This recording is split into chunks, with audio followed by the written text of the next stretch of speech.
किले के एक सिपाही ने आकर सलूट करते हुए कहा, सर, मिस्टर क्रिस्टोफर मिकी तशरीफ ला रहे हैं। इतला देने वाला 2 कदम पीछे हट गया ताकि मुझे आने का रास्ता मिल सके। मैं दरवाजे से गुजरकर उस बड़े से हॉलनुमा कमरे में पहुंच गया। मुझे देखते ही सरपंच साकित खड़ा रह गया। उसके दीदे हैरानी से फैल गए थे। मेरी आवाज सुनने के बाद मेरे आने का यकीन करने के बावजूद वो बेयकीनी से देख रहा था। उधर हदीका तेजी से चलती हुई मेरे पास आई, बिल्कुल मेरे करीब पहुंचकर ठहर गई। सर उठाकर मेरी तरफ देखने लगी। उसने सर उठाया था, मुझे तो चादर उठी हुई लग रही थी। इस अंदाज से वो दूसरों को देख सकती थी, दूसरे उसे नहीं देख सकते थे। वो बहुत कुछ कहना चाहती थी मेरे सामने। एक बड़ी सी चादर नहीं थी, बल्कि सख्त पत्थरों से लिपटा हुआ आतिशफिशां था, जिसके अंदर जाने क्या कुछ पक रहा था, और वो आतिशफिशां की तरह उबल पड़ने को जैसे तैयार थी। उस बड़े से हॉलनुमा कमरे में गहरी खामोशी छा गई थी। सब अपनी जगह गुमसुम खड़े हुए मुझे और हदीका को देख रहे थे। हदीका के अंदाज को समझ रहे थे, जैसे अब तब में वो बोलने वाली हो या बेनकाब होने वाली हो। सी सरपंच का पागलपन बोलने की हद तक खत्म हो चुका था, देखने की हद तक बरकरार था। अब तक दीदे फाड़े मुझे देख रहा था। अब भी उसका दिमाग मेरे वजूद से इनकार कर रहा था। फिर वो एकदम से फट पड़ा। मेरी तरफ हाथ उठाकर उसने कहा, तुम कौन हो? सच सच बताओ, तुम कौन हो? वो एक कदम आगे बढ़कर बोला, कंट्रोल रूम का ऑफिसर कह रहा था तुम जादूगर हो। वो तुम्हारे सामने बार बार टावर के जीने पर चढ़ता था और उतरता था, फिर चढ़ता था और उतरता था। वो महसूस करता था जैसे कोई अनजानी ताकत उसे बार बार बुलंदी पर चढ़ने और उतरने पर मजबूर कर रही है। बोलो, तुम कौन सा इल्म जानते हो? कौन हो तुम? वो फिर एक कदम आगे बढ़कर दोनों हाथ उठाकर हिलाते हुए बोला, मेरे और इसराइली ऑफिसर के दरमियान जो तयशुदा कोड वर्ड्स थे, वो सिर्फ कंट्रोल रूम के सिग्नल मैन को मालूम थे। किसी चौथे आदमी को इसका इल्म नहीं था। ये नामुमकिन है कि कोई किसी भी जरिए से वो कोड वर्ड्स मालूम कर लेता। तुमने कैसे मालूम किया? तुम्हें कैसे मालूम था कि 2 मोटर बोट में 10 इसराइली इंस्ट्रक्टर आने वाले हैं और उनके कोड वर्ड्स वही हैं जो तुमने अदा किए थे? तुम कौन सा इल्म जानते हो? वो एक एक कदम आगे बढ़ रहा था, मगर मेरे करीब आना नहीं चाहता था। गैर शऊरी तौर पर मुझसे खौफजदा था। वो कतरा कर दूसरी तरफ जाते हुए मेरी तरफ मुड़कर बोला, वो जो इसराइली इंस्ट्रक्टर हमारे यहाँ आने वाला था, जिसने मेरे बेटे को टावर से उतार कर यहाँ तक पहुंचाया, उसका बयान है जब भी वो कोड वर्ड्स अदा करना चाहता था उसके दिमाग में गड़बड़ पैदा होती थी और वो हमारे सिग्नल मैन तक अपने मखसूस कोड वर्ड्स नहीं पहुंचा सकता था। उसका बयान है ऐसी दिमागी गड़बड़ सिर्फ टेलीपैथी के जरिए हो सकती है। बताओ, क्या तुम ये इल्म जानते हो? आखिर तुम कौन हो? हदीका कभी मुझे देखती थी, कभी सी सरपंच की तरफ देखने लगती। उसकी बातों को सुनती थी, फिर मुझे देखती थी।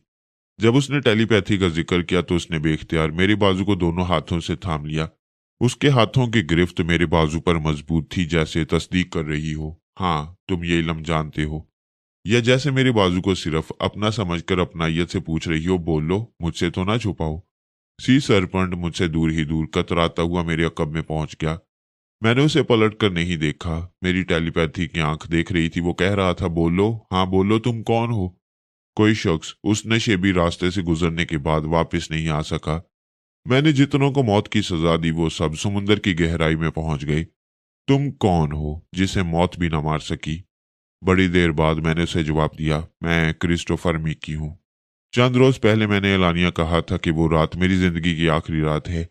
अगर किसी तरह मौत के मुंह में जाने से बच गया तो फिर दुनिया की कोई ताकत मुझे नहीं मार सकेगी। सिर्फ खुदा की मर्जी से मैं तबई मौत मर सकूंगा।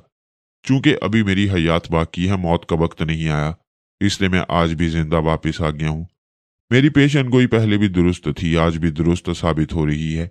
सी सरपंच मेरे अकब से चलता हुआ दूर ही से कतराता हुआ मेरे बाएं तरफ आया, फिर कहने लगा, क्रिस्टोफर मिकी ने उस रात जो ऐलान किया था वो तुमने भी सुना था या फिर अपने इल्म से मालूम किया था कि वो रात उसकी आखिरी रात है, लिहाजा उसकी जगह तुम्हें लेना चाहिए।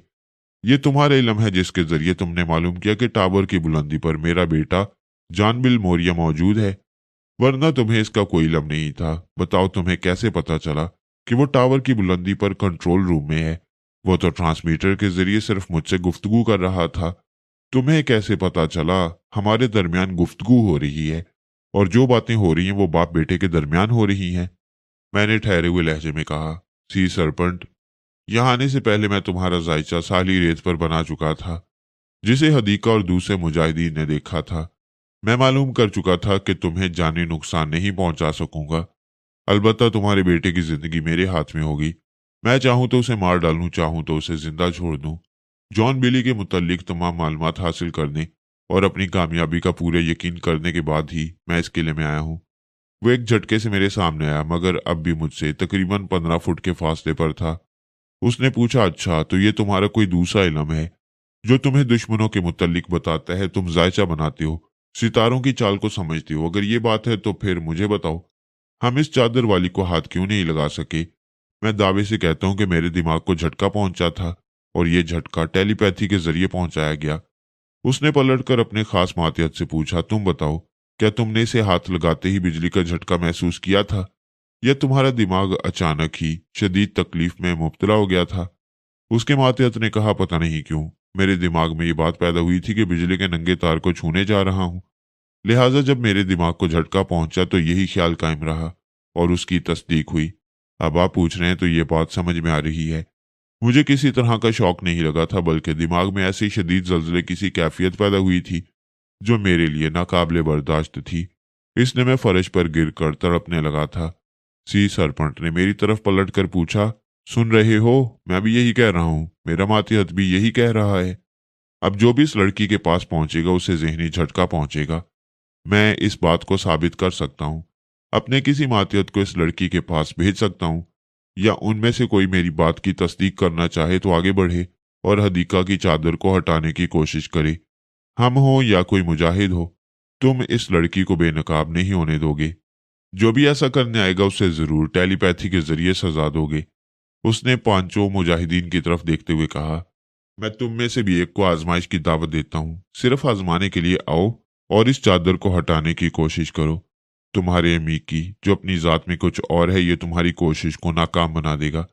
हदीका ने मेरे बाजू को हौले से दबाया। मैंने उसे देखा, उसने एक पर्ची थमा दी। उसमें लिखा था, मैं तन्हाई में दो बातें करना चाहती हूँ, किसी दूसरी जगह चलो। मैंने मुजाहिदीन की तरफ देखा, फिर पूछा, क्या तुम में से कोई इसे बेनकाब करना चाहता है? एक ने कहा, हमारा दिमाग खराब नहीं हुआ है, हमें शौक लगे या ना लगे, भला हम क्यों अपनी हदीका को बेनकाब करेंगे? हम इसकी कसम का भरम रखेंगे। मैंने सी सरपंच की तरफ देखते हुए कहा, थोड़ी देर पहले जो कमरा तुमने मेरे लिए मखसूस किया था, मैं वहां जा रहा हूं, अभी वापस आऊंगा। तुम्हारा बेटा इन मुजाहिदीन के पास बतौर यरगमाल रहेगा। अगर कोई धांधली की गई और तुमने कोई चालाकी दिखाने की कोशिश की तो तुम्हारा पूरा खानदान नीस्तो नाबूद हो जाएगा। मैंने हदीका से कहा, चलो। फिर उसके साथ उस कमरे के दरवाजे की तरफ जाने लगा। सी सरपंच मुझसे कुछ फासला रखकर चल रहा था और मुझे सर से पांव तक देखता जा रहा था। खसूसन चेहरे को गौर से देख रहा था, जैसे मेरे पीछे छुपी हुई शख्सियत को समझना चाहता हो। कमरे के करीब पहुंचते ही उसने लपक कर दरवाजे को खोल दिया। हम उस कमरे में दाखिल हुए। वो उसे अंदर से बंद करने लगा। मैंने डांट कर कहा, मैं तन्हाई चाहता हूं, चले जाओ यहां से। उसने पलटकर फौरन ही दोनों हाथ जोड़ दिए। गिड़गिड़ाकर कहने लगा, मैं समझ गया हूं, आपसे तो दुनिया की खतरनाक तरीन तंजीमें घबराती हैं। बड़े बड़े लोग आपसे दोस्ती करना चाहते हैं। मेरी क्या मजाल कि आपसे दुश्मनी करूं। प्लीज, जो कुछ मैंने किया है उसे मेरी हमाकत समझकर मुआफ कर दीजिए। मैं अब एक कदम भी आपकी मर्जी के खिलाफ नहीं उठाऊंगा। आप जो कहेंगे वो ही करूंगा। तुम जाने क्या बकवास कर रहे हो। मैं क्रिस्टोफर मिकी और मुझसे बड़े बड़े लोग दोस्ती नहीं करते, बल्कि अपने मुल्क से निकालने की कानूनी कोशिश करते हैं और नाकाम रहते हैं। बहरहाल मैं तुमसे बहस नहीं करूंगा। तुमने पहले भी मुझसे दोस्ती का वादा किया था और धोखा दिया, लिहाजा तुम पर एतमाद नहीं किया जा सकता। कमरे से बाहर जाओ और हमारे बाहर आने का इंतजार करो। वो बंद दरवाजे के सामने दोनों हाथ फैलाकर खड़ा हो गया। इनकार में सर हिलाकर कहने लगा, नहीं, मैं बाहर नहीं जाऊंगा। तुम टेलीपैथी के जरिए मुझे यहां से भगाओगे। अगर ऐसा नहीं करोगे तो मैं अभी उसकी चादर नोचने के लिए बढ़ूंगा। तुम मुझे रोकोगे। उसने अपने सीने पर हाथ मारते हुए कहा, मैं तुमसे जानबूझकर सजा पाऊंगा, टेलीपैथी के जरिए सजा पाऊंगा। ये लो, मैं चादर की तरफ जा रहा हूं। मुझे रोको, मुझे सजा दो। वो हदीका की तरफ बढ़ने लगा। मैं दोनों के दरमियान आ गया। उसने फिर दोनों हाथ जोड़कर कहा, बहुत गहरी हैं, प्लीज मुझे टेलीपैथी के जरिए रोकिए। मैं जरूर आपको बेनकाब करूंगा। प्लीज मुझे बता दीजिए, मेरे सामने तस्लीम कर लीजिए, आप फरहाद अली तैमूर हैं।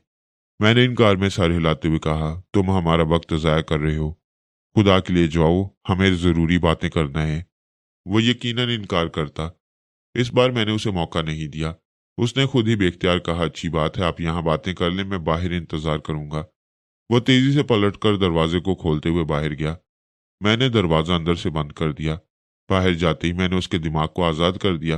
वो चौंक कर सोच रहा था, मैंने खुद ये बात कही है कि बाहर जाकर इंतजार करूंगा, लेकिन मैं ये कहना नहीं चाहता था। फिर मैंने ये कैसे कह दिया? मैं बाहर नहीं आना चाहता था, फिर कैसे आ गया? वो खुशी से उछल पड़ा। सबने उसे हैरानी से देखा। वो अपने मातियतों से, अपने खास अफसरों से कहने लगा, ये मीकी नहीं है, ये फरहाद अली तैमूर है। अपने अपने हथियार फेंक दो। वो बाहर आए तो घुटने टेक दो। किले के दरवाजे खोल दो। जब तक फरहाद अली तैमूर यहाँ मौजूद है, कोई दुश्मन अंदर आ नहीं सकता और किसी दोस्त को यहाँ से निकालना नहीं जा सकता।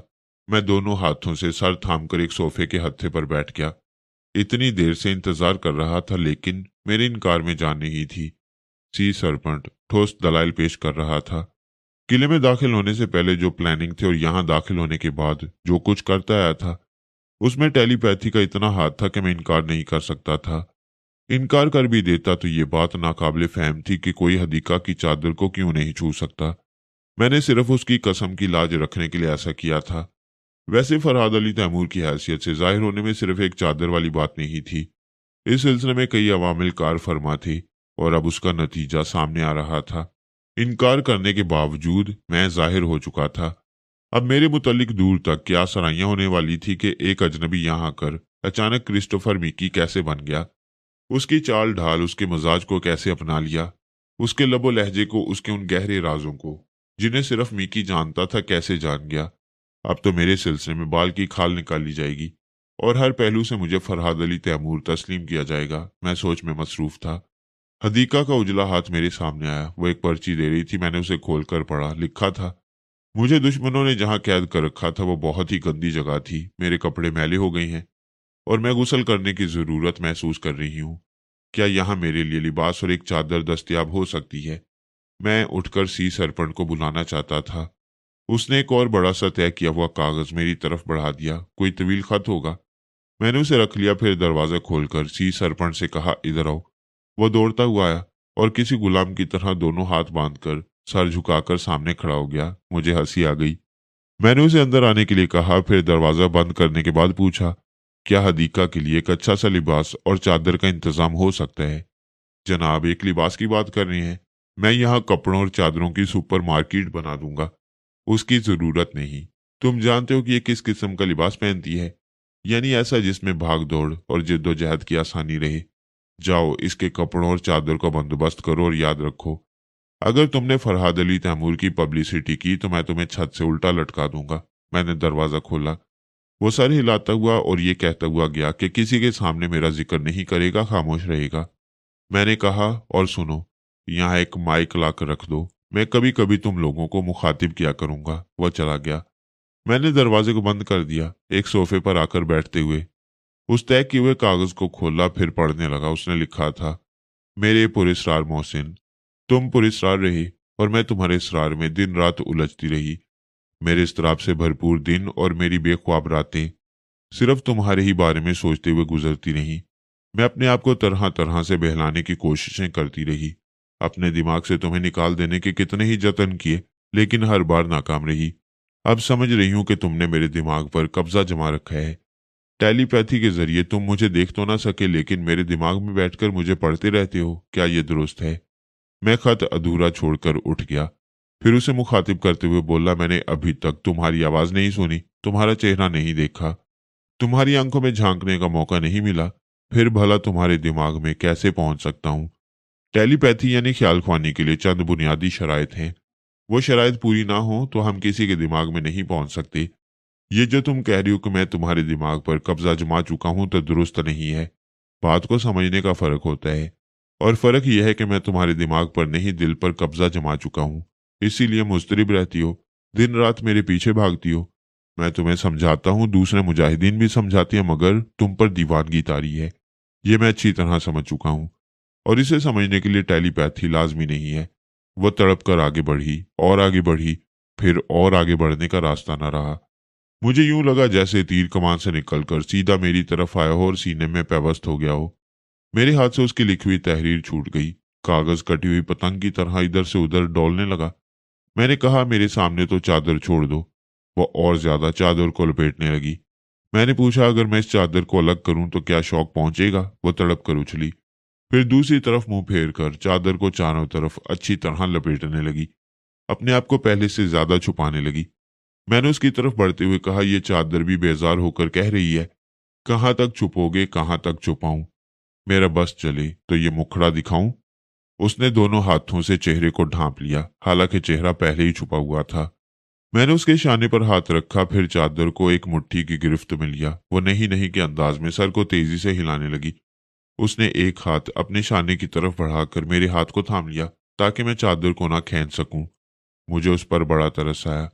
वो एक वहम से चिपकी हुई थी, चादर छोड़ना नहीं चाहती थी। जब उसकी मर्जी यही थी तो यही सही। मैंने एक गहरी सांस लेकर कहा, मैली सी चादर में लिपटी हुई हो, क्या दिल घबराता नहीं है? तुम तो बड़ी नफासत पसंद हो। वो चुप रही। मैंने फिर कहा, एक तरीका है, अगर रोशनी गुल हो जाए तो गहरी तारीकी में चादर उतार सकती हो। उसने इनकार में सर हिलाया। मैंने पूछा, क्या मुझ पर एतमाद नहीं है? उसने हाँ हाँ के अंदाज में सर हिलाया। मैंने कहा, मैं जुबान देता हूँ, जिस तरह दुश्मनों के सामने तुम्हें बेनकाब नहीं होने दिया, उसी तरह अपने सामने भी पर्दा रखूंगा। ये एक मर्द का वादा है। दरवाजे पर दस्तक सुनाई दी। मैंने ख्याल ख्वानी के जरिए मालूम किया सी सरपंट वहां खड़ा हुआ था। मैंने दरवाजा खोल दिया। वो एक माइक और एक बड़ा सा पैकेट ले आया था। उसने अंदर आते हुए माइक को एक जगह रख दिया। इसमें मुख्तलिफ किस्म के जोड़े और मुख्तलिफ रंगों की चादरें हैं, आपको जो भी पसंद आ जाए। वो पैकेट मेरी तरफ बढ़ाकर बोला। मैंने हदीका की तरफ देखा। वो चादर की आड़ से लिबास को देख रही थी। मैंने कहा, तुम जाओ, जो कुछ कहना होगा मैं माइक के जरिए कहूंगा। वो चला गया। मैंने दरवाजे को अंदर से बंद कर दिया। हदीका तेजी से लिबास के पास गई। एक एक को उठाकर देखा, फिर उसमें से एक लिबास और एक चादर पसंद करके बाथरूम जाने लगी। मैंने कहा, जब वापस आओगी तो कमरे में तारीकी होगी, इसलिए चादर का तकल्लुफ ना करना। वो रुक कर मेरी बात सुन रही थी, फिर बाथरूम में चली गई। दरवाजे को अंदर से बंद कर दिया। मैं माइक स्टैंड को उठाकर उसे सोफे के सामने ले आया। वहां बैठ गया। थोड़ी देर तक सोचता रहा मुझे क्या कहना चाहिए। फिर मैंने माइक को ऑन करते हुए कहा, मेरे जांबाज मुजाहिदो, तुमसे क्रिस्टोफर मिकी मुखातिब है। मेरे मुतल्लिक तुम सब पहले से जानते थे, मैं मिकी नहीं हूं। तुम लोगों ने मेरे राज को एक अहम राज बनाकर अपने सीनों में छुपाए रखा, इसीलिए मैं तुम सबका मशकूर और ममनून हूं। सी सरपंट ने मेरे बारे में बड़े ठोस दलाइल दिए हैं। अब मैं खुद को छुपा कर नहीं रख सकता, लिहाजा जिन साथियों पर मेरा बेहद एतमाद है उनके सामने पहली बार एतराफ कर रहा हूं। इस वक्त तुम सबसे फरहाद अली तैमूर मुखातिब है। मैं चंद लम्हों के लिए खामोश हुआ और टेलीपैथी की स्क्रीन पर हॉल में मौजूद अफराद को देखने लगा। उनमें मुजाहिदीन भी थे, सी सरपंच के सिपाही और अफसरान भी थे। मेरे चुप होते ही वो फरहाद अली तैमूर के इंकशाफ पर आपस में एक दूसरे से सरगोशियां करने लगे। कुछ खुश थे, कुछ हैरान थे और सवाली नजरों से अपने बॉस सी सरपंच को देख रहे थे। शायद सोच रहे हो कि टेलीपैथी का नाकाबिले शिकस्त हथियार इस किले में आ गया है। अब यहाँ का मालिक व मुख्तार कौन होगा, फरहाद अली तैमूर या सी सरपंच? मैंने उन्हें मुखातिब किया, सबसे पहले तो मैं मुजाहिदीन से कहूंगा कि वो जॉन बिली को आजाद कर दें। सी सरपंच खुशी से उछल पड़ा। दोनों हाथ उठाकर दुआ देने के अंदाज में कहने लगा, फरहाद अली तैमूर, तुम्हारा खुदा तुम्हें हमेशा सलामत रखे। खुदा मुझ जैसे दुश्मनों को तुम्हारे कदमों की खाक बनाए। आह, मैंने तुमसे कितनी बुराई की और तुम कितनी नेकी कर रहे हो। सच है, जब नेकी अपने मुंह से बदी पर थूकती है तो शर्म से मुंह छुपाने को जगह नहीं मिलती। मैंने कहा, नेकी अव्वल नेकी है, आखिर नेकी है, वो किसी पर थूकती नहीं है। तुम अपनी उल्टी सीधी बातें अपने पास रखो और कम बोला करो, मेरी बातें सुनो। वो चुप हो गया। सबके सब सर उठाए दीवार के उस हिस्से को देख रहे थे जहां एक को खुफिया माइक लगा हुआ था। मैंने कहा, सी सरपंच, पहले मैंने रिवॉल्वर के जरिए तुम्हारे बेटे को मार डालने की धमकी दी थी। अपने मुजाहिदीन का पहरा बिठा दिया था ताकि वो टावर के कंट्रोल रूम से ना निकल सके। अगर मैं फरहाद अली तैमूर की हैसियत से पहले ही जाहिर हो जाता तो इतने तकल्लुफात की जरूरत पेश ना आती। मैं ख्याल ख्वानी के जरिए सिर्फ तुम्हारे बेटे जॉन ही के नहीं बल्कि तुम्हारी बीवी, तुम्हारी बड़ी बेटी और 2 छोटे बच्चों के दिमागों में भी जब चाहूं पहुंच सकता हूं। अगर तुम्हारे दिमाग में ये कीड़ा कुल बुलाए कि तुम मुझे इस कमरे से निकलने नहीं दोगे, चारों तरफ से घेर लोगे, तो ये तुम्हारी बहुत बड़ी नादानी होगी। वो नहीं नहीं के अंदाज में सर हिलाता हुआ कह रहा था, मैं कभी ऐसी जुर्रत नहीं कर सकता। तुम जुर्रत करो या ना करो, मैं तुम पर अच्छी तरह वाजे कर दूं कि मैंने तुम्हारे ख्यालात पढ़ लिए हैं। मैं जिस कमरे में हूं उसके आसपास तक कोई ऐसा जमींदोज हिस्सा नहीं है जहां धमाका करने वाली हथियार या बारूदी लाइन हो। मेरे इस कमरे को गैस चैम्बर भी बनाया नहीं जा सकता, शायद तुम नहीं जानते। सोच की लहरें दुनिया के आखिरी सिरे तक पहुंचती हैं। इसलिए ये ना सोचना कि तुम्हारे बीवी बच्चे दुनिया के किसी गोशे में जाकर छुप जाएंगे। चूंकि मैं इस कमरे में सुबह तक अपना तहफ़्फ़ुज़ चाहता था, इसलिए उसे तरह तरह से धमका रहा था। मैंने सी सरपंच से पूछा, क्या तुम्हें मालूम है कि इन दिनों मेरी शरीक हयात रसवंती वादी काफ में है? जी हाँ, अच्छी तरह जानता हूँ कि मादाम रसवंती एक नई मुमलिकत कायम कर रही हैं। मैं आपको मुबारकबाद देता हूँ। तुम मुझे नहीं, अपनी जुबान से मेरी शरीक हयात को मुबारकबाद देना। वो इस वक्त तुम्हारे दिमाग में मौजूद है। हाय, उसने हैरानी से आंखें फाड़कर खला में तकते हुए कहा, क्या मादाम मेरे दिमाग में है? क्या मेरी इतनी इज्जत अफजाई हो रही है? मैंने रसवंती के लबो लहजे में कहा, हाँ मैं मौजूद हूँ, तुम्हें समझाने आई हूँ। इस वक्त मेरे शौहर तुम्हारे मेहमान हैं। अगर उनके जिस्म पर हल्की सी खराश भी आई तो याद रखो, मैं वादी काफ में बैठे ही बैठे तुम्हारे किले की ईंट से ईंट बजा दूंगी। तुम्हारे बीवी बच्चे यूं तड़प तड़प कर मरेंगे कि तुम आंखों से देखते रहोगे। खुद मरना चाहोगे लेकिन मर नहीं सकोगे। क्या इतना कह देना काफी है? वह जल्दी जल्दी सर हिलाकर बोला, जी हाँ मैं समझता हूँ। मैं कभी जुर्रत नहीं कर सकता। मैं आप लोगों का खादिम हूँ। और सुनो, मैं अपने शौहर के मामलात में मदाखलत नहीं करती, चुपचाप उनके पास आती हूँ, खैरियत मालूम करके चली जाती हूँ। लिहाजा तुम मुझे मदाखलत पर मजबूर ना करना। अब मैं जा रही हूँ। मैं एक लम्हे के लिए चुप हुआ, फिर मैंने उसे मुखातिब करते हुए कहा, मैं भी तुम्हारे दिमाग में मौजूद था और सुन रहा था, तुम्हारी सोच भी पढ़ रहा था। मुझे यकीन है तुम कोई मक्कारी नहीं दिखाओगे। फिर मैंने बुलंद आवाज से उन मुजाहिदीन को मुखातिब किया जो किले के साहली इलाके पर काबिज थे। मेरे मुजाहिदो, तुमने जो महाज बना रखा है अब उसे खत्म कर दो। इस किले में यूं तो 1 दर्जन ट्रक हैं, लेकिन तुम 2 ट्रक अपने कब्जे में लो। एक में हथियार लाद कर ले जाओ और दूसरे में करेंसी नोट और हीरे जवाहरात की चंद पेटियां ले जा सकते हो। सी सरपंच का चेहरा जर्द पड़ गया था। वो बुखलाया हुआ सर उठाकर स्पीकर की तरफ देख रहा था। मैंने पूछा, सरपंच क्या तुम मुजाहिदीन को वो हथियार, करेंसी नोट और कुछ हीरे जवाहरात दोगे या उन्हें बताऊं कि किन तय खानों में ये चीजें छुपा कर रखी गई हैं?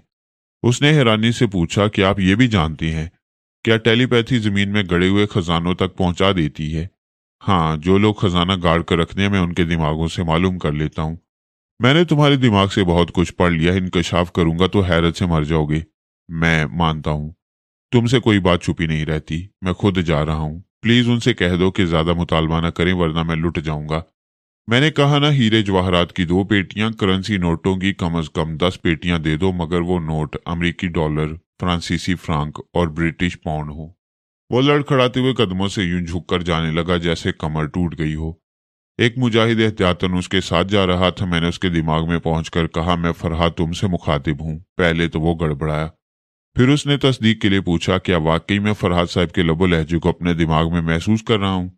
हाँ, मैंने कहा ना, मैं फरहाद हूं। गौर से सुनो, ये दोनों ट्रक सीधे बुजुर्ग जलीलुल कदर के पास जाएंगे, या वहां पहुंचाने में खतरा हो तो किसी मुनासिब जगह छुपा देना और बुजुर्ग जलीलुल कदर को इतला दे देना। वही इन हथियारों को तकसीम करेंगे।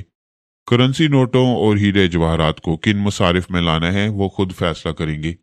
उस हॉल में 4 मुजाहिदीन रह गए थे। मैंने उनसे कहा वो आराम से सो जाएं। अगर किसी तरह की बेतमिनानी हो तो एक जागता रहे, वैसे किसी तरफ का अंदेशा नहीं है।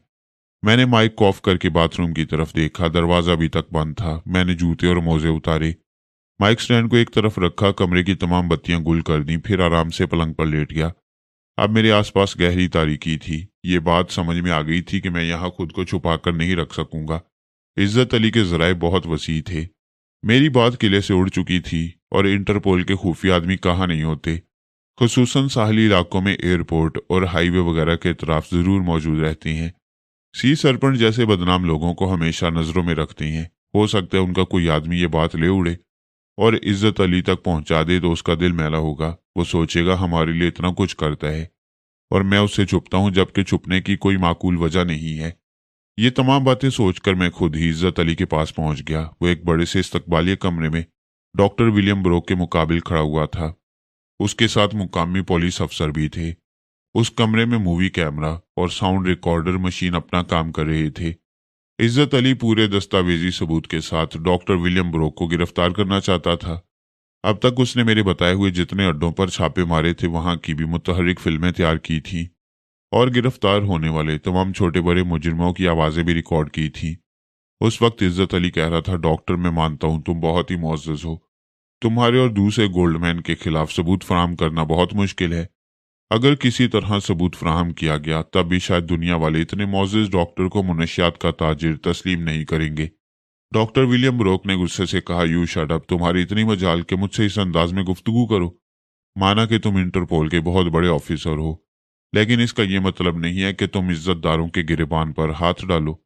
इज्जत अली ने कहा, मैंने एक अड्डे पर छापा मारा था।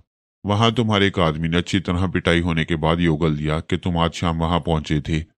मैंने उन तमाम जगहों की तस्वीरें उतरवा ली हैं जहां जहां तुम गए थे, जहां तुम बैठे थे, जिन चीजों को तुमने हाथ लगाया था।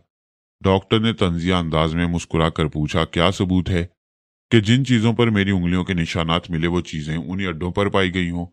तुम मुझे फांसने के लिए उन चीजों को ऐसे अड्डों में ले जाकर रख सकते हो और ये मुतहर्रिक फिल्में तैयार करके मुझे ख्वामख्वाह फांसने की कोशिश कर सकते हो। इज्जत अली दिल ही दिल में सोच रहा था, इससे उगलवाना बहुत मुश्किल है। मैंने उसके दिमाग में पूछा, क्या मेरे होते हुए भी मुश्किल है? उसने चौंक कर पूछा, कौन भाभी, आप? नहीं, तुम्हारी भाभी जान का मजाजी खुदा। ये कैसे हो सकता है? भाभी तो कह रही थी। वो जो भी कह रही थी अपनी जगह दुरुस्त था। ये बहस का वक्त नहीं है, देखो मैं इससे किस तरह उगलवाता हूँ। पहले तुम इससे वही कहोगे जो मैं चाहता हूँ और तुम कह रहे हो। उसने बेख्तियार कहना शुरू किया, डॉक्टर विलियम ब्रोक, ठीक है कि मैं तुम्हारे खिलाफ सबूत फराहम नहीं कर सकता, लेकिन ये तो सोचो हमारा झगड़ा मुस्तकिल रहेगा। मैं तुम्हारे पीछे पड़ा रहूंगा और तुम्हें कारोबार नहीं करने दूंगा। नतीजा ये होगा कि नुकसान उठाते रहोगे। क्या हमारे दरमियान समझौता नहीं हो सकता? कुछ तुम्हारा फायदा हो, कुछ मेरा। डॉक्टर ने उसे हैरानी से देखा, फिर मुस्कुरा कर कहा, तुम मुझे बेवकूफ बनाना चाहते हो? इज्जत अली का नाम पूरे इंटरपोल में दयानतदारी के लिए मशहूर है। तुमने आज तक किसी से रिश्वत नहीं ली, लेकिन हालात मजबूर कर देते हैं। आज मैं बहुत मजबूर हूं, तुमसे समझौता करना चाहता हूं। मैं डॉक्टर के दिमाग पर काबिज हो गया। उसने तायद में सर हिलाकर कहा, अगर तुम मजबूर हो तो मैं तुम्हारी मजबूरी सुनूंगा और तुम्हारे काम आऊंगा। मुझे $70,000 की सख्त जरूरत है। हमारे जैसे ऑफिसर के लिए ये रकम इतनी बड़ी है कि तमाम उम्र मुलाजमत करके भी हासिल नहीं कर सकते। मैं किसी के इश्क में मुब्तला हो गया हूं और इश्क कितनी बुरी बला है ये तुम समझ सकते हो। डॉक्टर विलियम ब्रोक ने मेरी मर्जी के मुताबिक कहा, अच्छी बात है, मैं तुम्हें 70 नहीं बल्कि $1,00,000 दूंगा। हालांकि तुमने एक ही रात में मेरे तमाम अड्डों को तहस नहस करके रख दिया है। तुम शायद यकीन ना करो, आज एक रात में मुझे तकरीबन $2.5 करोड़ का नुकसान हुआ है। फिर भी तुम्हारे जैसे ईमानदार ऑफिसर से दोस्ती करने के लिए इस नुकसान को बर्दाश्त करूंगा। इज्जत अली ने पूछा, डॉक्टर ये काला धंधा करने के लिए तुम्हें बहुत लंबा चौड़ा हिसाब किताब संभालना पड़ता होगा। बहुत सी अहम दस्तावेजात होंगी। अगर ये दस्तावेजात किसी के हत्थे चढ़ जाएं तो तुम्हारी इज्जत खाक में मिल जाएगी। हंसते हुए बोला, मैं ऐसा अनाड़ी नहीं हूं। चूंकि तुमसे दोस्ती हो गई है इसलिए अपना राज बता रहा हूं। दुनिया के हर मुल्क में हमारा एक मिडल मैन होता है। हम में से कोई भी डॉक्टर किसी मुल्क में जाता है तो वो मिडल मैन ना तो हम में से किसी से मुलाकात करता है और ना ही हम उसकी सूरत देखते हैं। दूसरे जराये से हम अपनी अहम दस्तावेजात, तस्वीरें और दूसरी अहम चीजें उसके पास भेज देती हैं। उसकी रिहाइश का जहां होती है वहां वो उन्हें लॉक कर देता है। चूंकि हम कभी उससे नहीं मिलते इसलिए पुलिस, इंटेलिजेंस वाले और इंटरपोल के आदमी कभी उस पर शुबा नहीं करते। वो मिडल मैन लुबनान में कहाँ रहता है? मैंने डॉक्टर विलियम ब्रोक के दिमाग को अपने काबू में पूरी तरह रखा हुआ था। सिर्फ उसे जरा सोचने की मोहलत देकर उसके दिमाग में बार बार मिडल मैन की गर्दान करता रहा। अगरचे वो उसे कभी नहीं मिलता था, लेकिन जिस जरिए से राब्ता कायम करता था वो जरिया मुझे मालूम हो गया और उस मिडल मैन का पता चल गया। मैंने डॉक्टर विलियम की जुबान से इज्जत अली को उसका नाम, पता और ठिकाना बता दिया। उसी वक्त ख्याल ख्वानी का सिलसिला टूट गया। बाथरूम का दरवाजा खुल गया था। वो चादर में लिपटी हुई खड़ी थी। उसके पीछे बाथरूम की रोशनी थी इसलिए मुझे नजर आ रही थी। शायद वो चादर की ओर से मुझे देख रही थी कि मैं अंधेरे कमरे में कहाँ हूँ। फिर उसने बाथरूम का दरवाजा बंद कर दिया। मैंने इज्जत अली से कहा, तुम्हारा काम हो चुका है, थोड़ी देर बाद तुमसे राब्ता कायम करूंगा। डॉक्टर विलियम ब्रोक को उस मिडल मैन के पास ले जाओ, वहां छापा मारो, बहुत कुछ बरामद होगा। इज्जत अली ने मेरा शुक्रिया अदा किया। मैं वहां से अपनी जगह हाजिर हो गया। चारों तरफ गहरी पुरस्रार तारीकी थी। ऐसी तारीकी में दिल धड़कती हैं, वो कहाँ थी? कुछ दिखाई नहीं दे रहा था। जिंदगी में पहली बार बहुत ज्यादा थकन महसूस कर रहा था। कभी जिंदगी थका देती है, कभी मोहब्बत थका देती है। एक तो मैं मैदान अमल में बहुत कम आने का आदी हूँ। अक्सर ये शिकायत रहती है कि मैं तारीख गोशे में रहकर सिर्फ ख्याल ख्वानी क्यों करता हूँ, खुद दुश्मनों से निमटने के लिए सामने क्यों नहीं आता। अब पिछले दिन से यही हो रहा था। बेरोत में क्रिस्टोफर मिकी का बंगला छोड़ने के बाद मेरे साथ जिस तरह दुश्मन लगे हुए थे और जितनी जिद्दोजहद करता हुआ मैं यहाँ पहुंचा था, उसके नतीजे में थक जाना लाजमी था। मुझे थका देने में हदीका का भी हाथ था। गजब की पुरस्रार थी। अब भी समझ में नहीं आ रहा था वो हकीकतन मेरी जिंदगी में आई है या मैं जागती आंखों का सपना देखता रहा हूँ। और जागती आंखें भी क्या हो सकती हैं जबकि आंखों को कुछ नजर ही ना आता हो। मैं अजीब तरह का खुमार महसूस कर रहा था। एक बेनाम सी मदहोशी थी। सोचते सोचते जाने कैसे आंख लग गई। जब से टेलीपैथी का इल्म हासिल किया तब से पहली बार ऐसा हुआ कि मैंने दिमाग को हदायत नहीं दी, सोने का इरादा नहीं किया और बेख्तियार सो गया। पता नहीं कितनी देर तक सोता रहा। नींद के दौरान एक बार मुझे मुदाखलत का एहसास हुआ, जैसे कोई बेदार करना चाहता हो या रसवंती की सोच की लहरें दिमाग में आई हों। बड़ी अजीब सी बात थी, मैं फिर भी बेदार न हुआ। इसकी एक वजह तो यह है कि मैंने अपने दिमाग को हदायत नहीं दी थी। दूसरी वजह यह कि हदायत देना जरूरी भी नहीं है। मेरा दिमाग मेरे तर्ज अमल का आदी है। फिर मैं सोता रहूं या जागता रहूं, पराई सोच की लहरों को तो अपने दिमाग में महसूस कर लेता हूं। फिर रसवंती की सोच की लहरों को महसूस करने के बावजूद बेदार क्यों नहीं हुआ। दरअसल आदमी हर तरह से मुतमईन हो, किसी तरफ से कोई खतरा महसूस ना हो, उसे अपने साथियों पर, मुहाफिजों पर पूरा एतमाद हो, तो वो इसी तरह बेफिक्री से सोता है। मैं गैर शऊरी तौर पर मुतमईन था। मेरे दिमाग में सोच की लहरें आती तो वो रसवंती की सोच होती। वो अपनी है, उससे कोई नुकसान नहीं पहुंच सकता। कमरे में कोई आ नहीं सकता था। हदीका किसी को अंदर आने की इजाजत दे ही नहीं सकती थी। इसके अलावा बाहर मुजाहिदीन मौजूद थे। फिर मेरी गफलत के दौरान रसवंती मेरी हिफाजत कर सकती थी, लेकिन मेरी गहरी नींद के दौरान रसवंती को मेरी जरूरत थी। इसलिए वो बेचारी मेरे दिमाग में आई थी। उसने मेरे ख्वाबीदा दिमाग में रहकर महसूस किया कि बहुत गहरी नींद में हूं। वह फौरन वापस चली गई। उसने सोनिया से पूछा मैं किस तरह मुर्दा बनकर रहूं, वो तो गहरी नींद सो रही हैं। सोनिया ने कहा हमें तुम्हारी मौत का ड्रामा हर हाल में प्ले करना है, फरहाद को जगाओ। मैंने उनके दिमाग को पढ़ा है, वो बहुत थके हुए सो रही हैं, उन्हें उठाना मुनासिब नहीं है। रसवंती को एक खाली कॉटेज में छुपा दिया गया था। मंसूबा ये था कि वहां एक ऊंचे से बिस्तर पर उसे लाश की तरह लिटाकर फूलों से ढांप दिया जाएगा और गैर मुल्की नुमाइंदों को उसके आखिरी दीदार का मौका दिया जाएगा। अब तक उसकी मौत का ऐलान हो चुका था। ट्रांसमीटर के जरिए तमाम ममालिक से ताज़ियती पैगाम मौसूल होने लगे थे। उन पैगामात का लुब्बे लुबाब ये था कि रसवंती की मौत कोई मामूली सानिया नहीं है। उसे यूं ही वादी काफ में चुपचाप दफन कर देना मुनासिब नहीं है। कुछ ममालिक के नुमाइंदे और बड़ी खतरनाक तंजीमों के सरबराह उसके आखिरी दीदार के लिए वहां आना चाहते थे।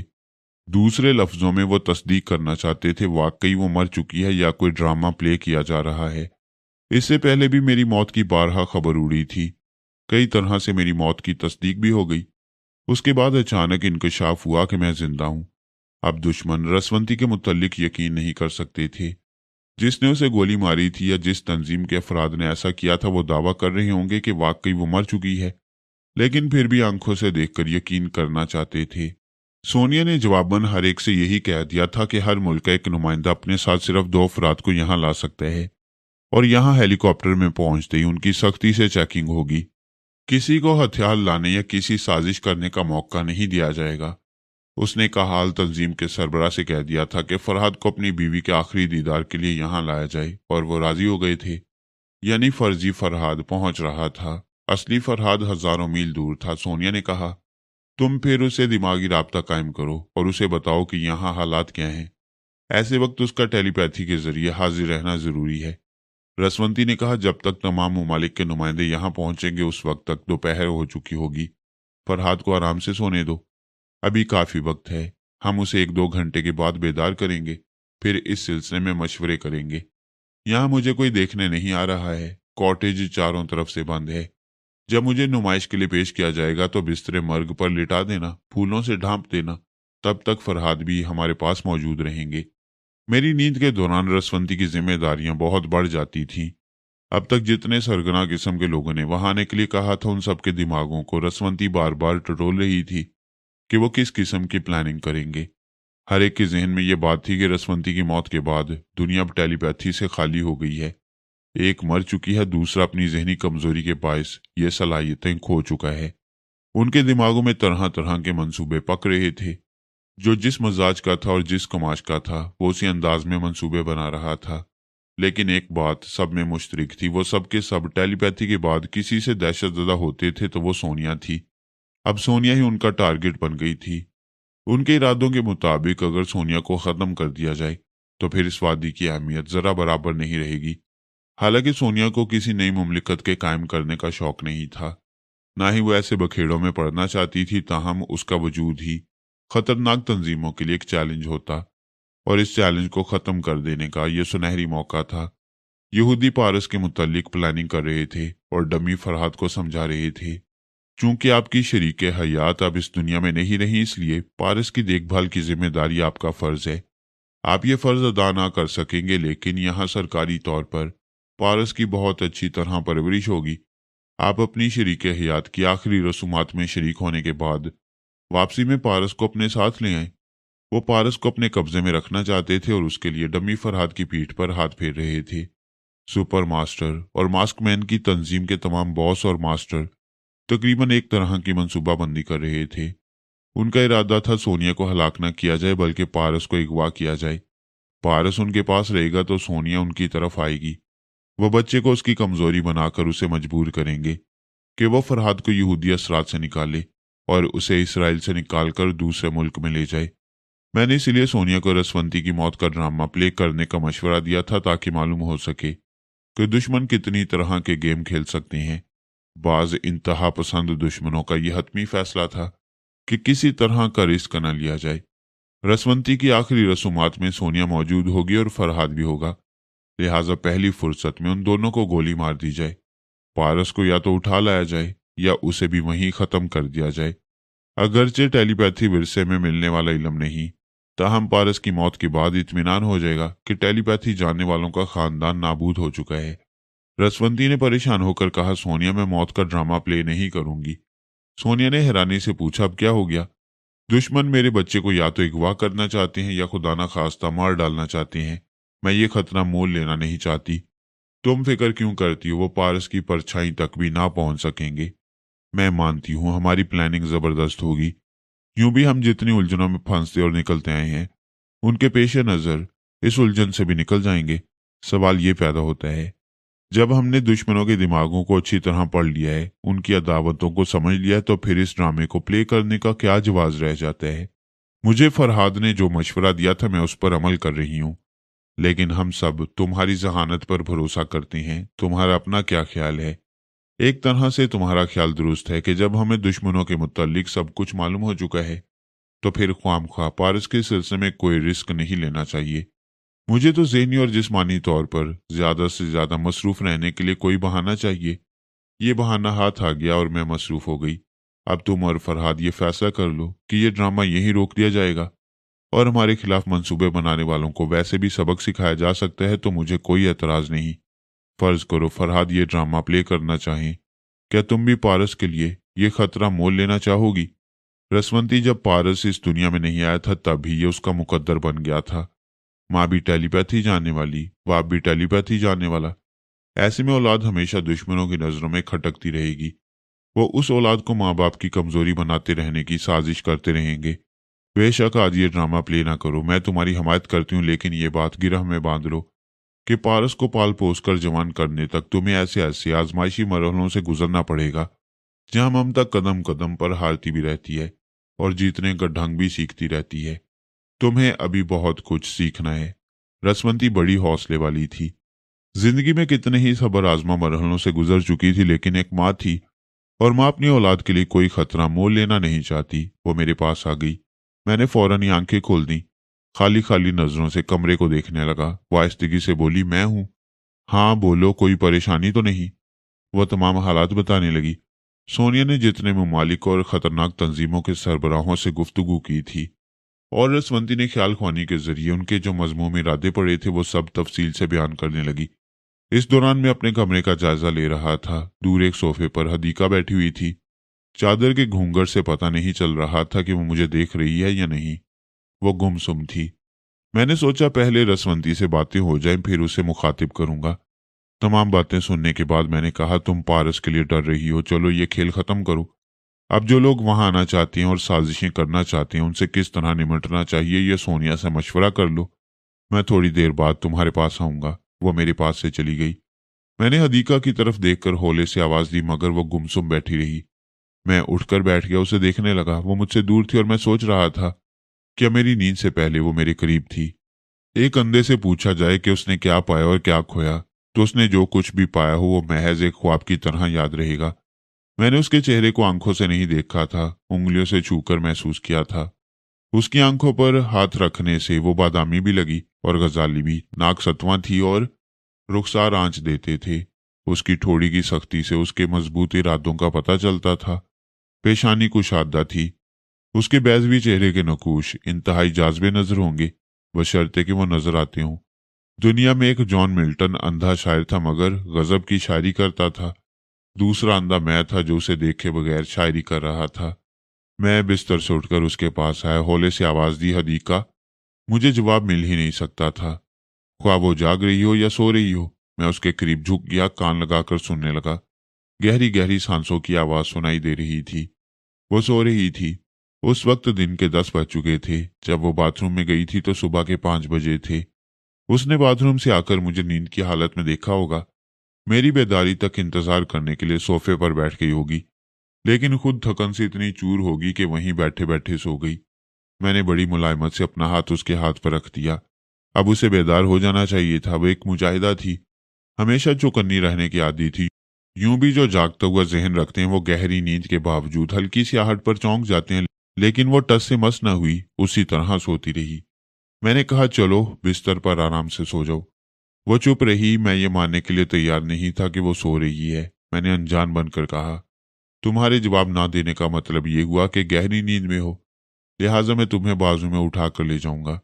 वो उसी तरह सोफे पर बेहिस हरकत बैठी रही, यानी उसे इस बात का डर नहीं था कि मैं बाजू में उठाऊंगा तो बेनकाब हो जाएगी। मुझ पर बड़ा एतमाद था। उसका दिल कह रहा होगा कि जब संभालने वाला मुझे संभाल सकता है तो मेरे नकाब को भी संभाल सकता है। मैंने उसे बाजू में उठा लिया, सोफे के पास से चलता हुआ बिस्तर के पास आया, फिर उसे आराम से लिटा दिया। वो उसी तरह चादर में छुपी हुई थी। उसी वक्त दस्तक सुनाई दी। मैंने पलटकर दरवाजे की तरफ देखा, फिर उसे बिस्तर पर छोड़कर दरवाजे के पास आया। मुझे अपने पीछे आहट सुनाई दी। मैंने पलटकर देखा, वो उठकर बैठ गई थी और अब खड़ी हो गई थी, चादर को संभाल रही थी। मैं मुस्कुराए बगैर न रह सका। फिर मैंने दरवाजे को खोल दिया। वहां चंद मुजाहिदीन खड़े हुए थे। उनके पीछे सी सरपंच और उसके कुछ मुसल्ला आदमी थे। एक नौजवान ने कहा, हम यहाँ से 2 ट्रक माल ले गए थे, वो तमाम माल हमने खुफिया अड्डे में छुपा दिया है। वहां से ये मुजाहिदीन हदीका से मिलने आए हैं। उनमें 2 नए मुजाहिद थे। मैंने उनसे गुफ्तगू की, उनके दिमागों को पढ़ा, फिर उनसे कहा, कमरे के अंदर आकर बातें कर सकती हैं। वो अंदर आ गए। सी सरपंच ने कहा, जनाब, हम सुबह से आपका इंतजार कर रहे हैं। मैंने कुछ खाने पीने का एहतमाम किया है, उसी बहाने मेरे बीवी बच्चे भी आपसे मिल लेंगे। मैंने मुस्कुराकर कहा, मुझे तुम्हारे बीवी बच्चों के साथ बैठकर खाने में बड़ी खुशी हासिल होगी। मैं अभी हदीका के साथ चलूंगा। वो चला गया। मैंने सोचा ये मुजाहिदीन खास तौर पर हदीका से मिलने क्यों आए हैं। ये मालूम करने के लिए मैंने फिर उनके दिमागों में झांकना शुरू किया। हर पहलू से उनके दिमागों को कुरीदा तो पता चला वो एक निहायत ही अहम मिशन पर जा रही हैं। उसके लिए हदीका का जाना लाजमी है। मुजाहिदीन के दरमियान कुरानदाजी में 5 मर्दों और 2 औरतों का नाम निकला था। उन औरतों में एक नाम हदीका का था। उस खुफिया मिशन की तफसील कुछ यूं है कि इसराइल में ऐसे मुजाहिदीन जो आज़ादी की जिद्दोजहद में बड़ी अहमियत रखते हैं, वो वहां की जेलों में थे। उनको रिहा कराने के लिए वो बेरूत में इसराइल के एक अहम ऑफिसर को गिरफ्तार करके कैदी बनाना चाहते थे और उसके इवज अपने उन मुजाहिदीन को रिहा कराना चाहते थे। वो ऑफिसर इसराइल की सीक्रेट सर्विस से ताल्लुक रखता था और यहाँ लैला और अफसारा की रहनुमाई के लिए बेरूत आया था। क्योंकि लैला पहली बार किसी मिशन पर इसराइल से बाहर निकली थी, इसलिए उसके लिए एक तजुर्बाकार ऑफिसर की जरूरत थी, और वो तजुर्बाकार ऑफिसर वही था जिसे मुजाहिदीन अपना कैदी बनाना चाहते थे। उनके मंसूबे में ये बात भी शामिल थी कि किसी वजह से वो ऑफिसर गिरफ्त में न आए तो लैला को हिरासत में रखकर उसके बदले में अपने साथियों को रहा कराया जाए। मैं कमरे में आ गया। हदीका एक मेज पर झुकी कागज पर कुछ लिख रही थी। थोड़ी देर बाद उसने सर उठाकर देखा, फिर वो कागज मेरी तरफ बढ़ा दिया। उसमें लिखा था, मेरे फरहाद, कल से पहले तुम मेरे लिए सिर्फ एक मोहसिन थे, फिर दोस्त बन गए, उसके बाद हम नफ्स बन गए। मेरा दिल मचल मचल कर कह रहा है मैं तुम्हें एक लम्हे के लिए भी ना छोड़ूं। अब तो आखिरी सांस तक तुम्हारे साय में रहकर इस दुनिया को देखते रहने को जी चाहता है, लेकिन फराइज मजबूर करती हैं। हम मुजाहिदीन का अहद है कि किसी अहम मुहिम पर रवाना होने के लिए कुरानदाजी में जिसका नाम निकलेगा वो अपने वालिदैन को, अपने शौहर को, अपने बीवी बच्चों को छोड़कर सारी दुनिया से मुंह मोड़कर सिर्फ अपने मकसद की खातिर उस मुहिम पर रवाना हो जाएगा। आज यही वक्त मुझ पर आया है। पिछले 2-4 दिनों से मैं दुआएं मांगती थी कि किसी भी कुरानदाजी में मेरा नाम ना निकले, इसीलिए मैं आज़ादी से तुम्हारे पीछे साई की तरह लगी रहती थी। आज मैं ना चाहते हुए भी तुमसे बिछड़ रही हूँ। वैसे तुम सारा इज़िक को अच्छी तरह जानते हो। हम उसके साथ आने वाले एक बहुत बड़े ऑफिसर को गिरफ्तार करके अपनी कैद में रखना चाहती हैं। क्या इस सिलसिले में तुम हमारी मदद कर सकते हो? अगर मुमकिन हो तो फिर मेरी मुहिम आसान हो जाएगी और मैं जल्द ही तुम्हारे पास वापस आ जाऊंगी। मैंने कहा, हदीका जरा इंतजार करो, मैं अभी जवाब देता हूँ। मैं एक सोफे पर बैठ के लैला के पास पहुंच गया। वो होटल के कमरे में थी और उसका वही गाइड ऑफिसर उसे कह रहा था, तुम बहुत तेज भाग रही हो। क्या तुम समझती हो मेरे बगैर अपने रिकॉर्ड में नुमाया कारकर्दगी का इजाफा कर सकोगी? जो कुछ मैंने किया है क्या ये मेरे अपने कारनामे नहीं है? वो गुस्से से बोला, हाँ, तुमने तन्हा अपनी कारकर्दगी दिखाने के लिए मुझे नजरअंदाज किया। तुम्हारा फर्ज था कि मुझसे मशवरा लेती, उसके बाद उन अड्डों पर छापे मारती। मैं तुमसे मशवरा लेने कहाँ जाती? तुम पिछली रात से गायब हो, यकीनन कहीं नशे में मदहोश पड़े होगे। अगर मुझे तुम्हारा एड्रेस या फोन नंबर मालूम होता तो जरूर राब्ता कायम करती। प्लीज मुझे डिस्टर्ब ना करो, रिपोर्ट तैयार करने दो। मैं खूब जानता हूं तुम अपनी रिपोर्ट में यही लिखोगी कि मैं पिछली शाम से गायब था और तुमने तन्हा ये कारनामे अंजाम दिए हैं। मैं और क्या लिख सकती हूँ? अपनी रिपोर्ट में जरा सी तब्दीली करो, उसमें मेरे नाम का भी इजाफा करो। हम दोनों ने मिलकर यह कारनामा अंजाम दिया और मुझे बताओ कि तुम्हें उन चारों अड्डों के मुतालिक कैसे इल्म हुआ, किसने मुखबरी की, तुम वहां तक कैसे पहुंची? मैं रिपोर्ट तैयार कर रही हूँ, उसमें तमाम सवालात का तफसीली जवाब मौजूद है, उसे पढ़ लेना। मिस सारा आइजिक, तुम ये मामूली सा कारनामा अंजाम देकर बहुत मगरूर हो गई हो। समझती हो अपने सीनियर ऑफिसर से आगे निकल जाओगी, लेकिन मैंने घाट घाट का पानी पिया है। हम छोटे मामलात में कभी हाथ नहीं डालते, हमेशा बड़ा शिकार करते हैं। तुम्हें यह सुनकर हैरानी होगी कि मैंने फरहाद अली तैमूर का सुराग लगा लिया है। लैला ने एकदम से चौंक कर देखा, अपनी जगह से उठकर खड़ी हो गई। फिर उसने चौंक कर पूछा, क्या तुम सच कह रहे हो? मुझे तुमसे झूठ बोलने का शौक नहीं। पिछली रात 3:25 पर मुझे इतला मिली कि फरहाद अली तैमूर इस वक्त डिमोर के एक साहली किले में मौजूद है। ये इतला मिलते ही मैंने अपने आला हुक्काम तक ये खबर पहुंचा दी है। ये काम मेरे सर रहेगा। फरहाद अली तैमूर सारी दुनिया को अहमक बनाकर छुपता फिर रहा है, ऐश करता था और डमी फरहाद बनाकर बड़े बड़े मुमालिक की बड़ी खतरनाक तंजीमों को धोखा देता रहता था। उस फरहाद अली तैमूर का पता ठिकाना मैंने मालूम कर लिया है और मैंने ऐसे इंतजाम किए हैं जिनके नतीजे में वो साली किले से बाहर नहीं निकल सकेगा। लैला का दिल इस ख्याल से धड़क रहा था कि फरहाद यहीं लबनान में मौजूद है। डिमोर में मुलाकात हो सकती है, लेकिन वो बेयकीनी से अपने ऑफिसर को देख रही थी। उसने पूछा, तुम्हें कैसे मालूम हुआ कि उस किले में फरहाद अली तैमूर मौजूद है? हो सकता है वो भी डमी हो। वो हरगिज डमी नहीं हो सकता, उसने वहां टेलीपैथी का भरपूर मुजाहरा किया है। उस पूरे किले पर तन्हा काबिज हो गया है। क्या ये इस बात का सबूत नहीं है? लैला ने बेख्तियार हाँ के अंदाज में सर हिलाया। ऑफिसर ने कहा, उस किले में हमारी सीक्रेट सर्विस के 2 आदमी मामूली सिपाहियों की हैसियत से काम करती हैं। वहां के मुत्तलिक हमें अहम इतलात फराहम करते रहती हैं। वो किला हमारे लिए बहुत अहम है, इसीलिए हमने बहुत पहले से अपने 2 आदमी वहां रख छोड़े हैं। उनकी इतला 100% दुरुस्त है। लैला अपने पिछले कारनामों की तहरीरी रिपोर्ट तैयार कर रही थी, वो सब भूल गई। फौरन ही तेजी से चलते हुए कमरे से बाहर जाने लगी। ऑफिसर ने पूछा, कहाँ जा रही हो? उसने जवाब नहीं दिया। ऑफिसर बाहर आया तो दरवाजे को लॉक करके आगे बढ़ने लगा। उसने फिर पूछा, कुछ बताओ तो सही, कहाँ जा रही हो? फरहाद के पास। उसने चौंक कर पूछा, तुम क्यों जाओगी? देखो, मैं तुम्हें इसकी इजाजत नहीं दूंगा। तुम्हारे वहां जाने से खेल बिगड़ सकता है। हम दूर ही दूर रहकर उसे बेबस कर देंगे।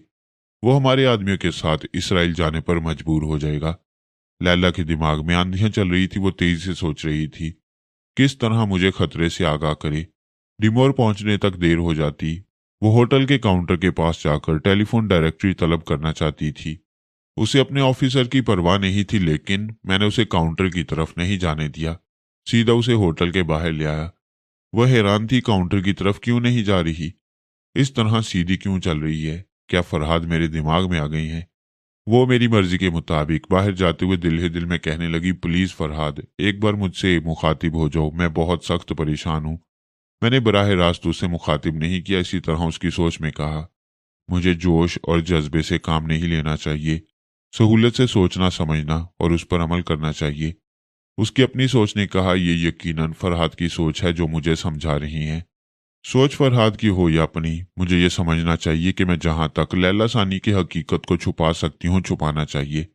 मैं अभी कार में बैठकर सीधी डिमोर की तरफ जाऊंगी, ये ऑफिसर भी मेरे साथ जाएगा। फरहाद गाफिल नहीं हो सकते। उन्हें तमाम बातों की खबर होगी। जब उन्हें ये मालूम होगा कि हम दोनों डिमोर की तरफ आ रहे हैं तो वो खुद ही उस ऑफिसर से निमट लेंगे। वो कार की ड्राइविंग सीट पर बैठ गई, लेकिन दिल ही दिल में सोचने लगी, मैं क्यों ड्राइव करूं, क्यों डिमोर की तरफ जाऊं, क्या ये फरहाद की मर्जी है। मैंने उसकी सोच में कहा, मैं नहीं जानती फरहाद की मर्जी है या नहीं, लेकिन मैं ड्राइव कर रही हूँ और मैं उधर जा रही हूँ। इस सोच के साथ ही उसने बेख्तियार गाड़ी स्टार्ट की, गियर बदले और उसे आगे बढ़ाती चली गई। ऑफिसर उसके पास आकर बैठ गया था और गुस्से से कह रहा था, मैं तुम्हें हुक्म देता हूँ, तुम डिमोर की तरफ नहीं जाओगी। उसने बड़ी फर्मा बरदारी से कहा, तुम मेरे सीनियर ऑफिसर हो, तुम्हारा हुक्म सर आंखों पर। मैं डिमोर की तरफ जाऊंगी, लेकिन डिमोर नहीं जाऊंगी। अब तुम्हें इत्मीनान होना चाहिए। लेकिन तुम उधर क्यों जाओगी? मैंने कह दिया ना, वहां नहीं जाऊंगी, हाईवे पर जरा तफरी करना चाहती हूँ। अच्छी बात है, मैं देखता हूँ तुम क्या करना चाहती हो। याद रखो, अगर तुम हाईवे पर 15 मील से आगे बढ़ोगी तो मैं तुम्हें बढ़ने नहीं दूंगा। मैं दिमागी तौर पर हाजिर हो गया, हदीका की तरफ देखा, फिर उन मुजाहिदीन से कहा, यहाँ से अभी रवाना हो जाओ। वो ऑफिसर मिस सारा आइजिक के साथ इधर चला रहा है। उसके पास एक रिवॉल्वर है, मैं उसे रिवॉल्वर इस्तेमाल करने का मौका नहीं दूंगा। किसी वजह से मैं वहां हाजिर ना रह सका, तब भी सारा आइजिक तुम्हारी मदद करेगी।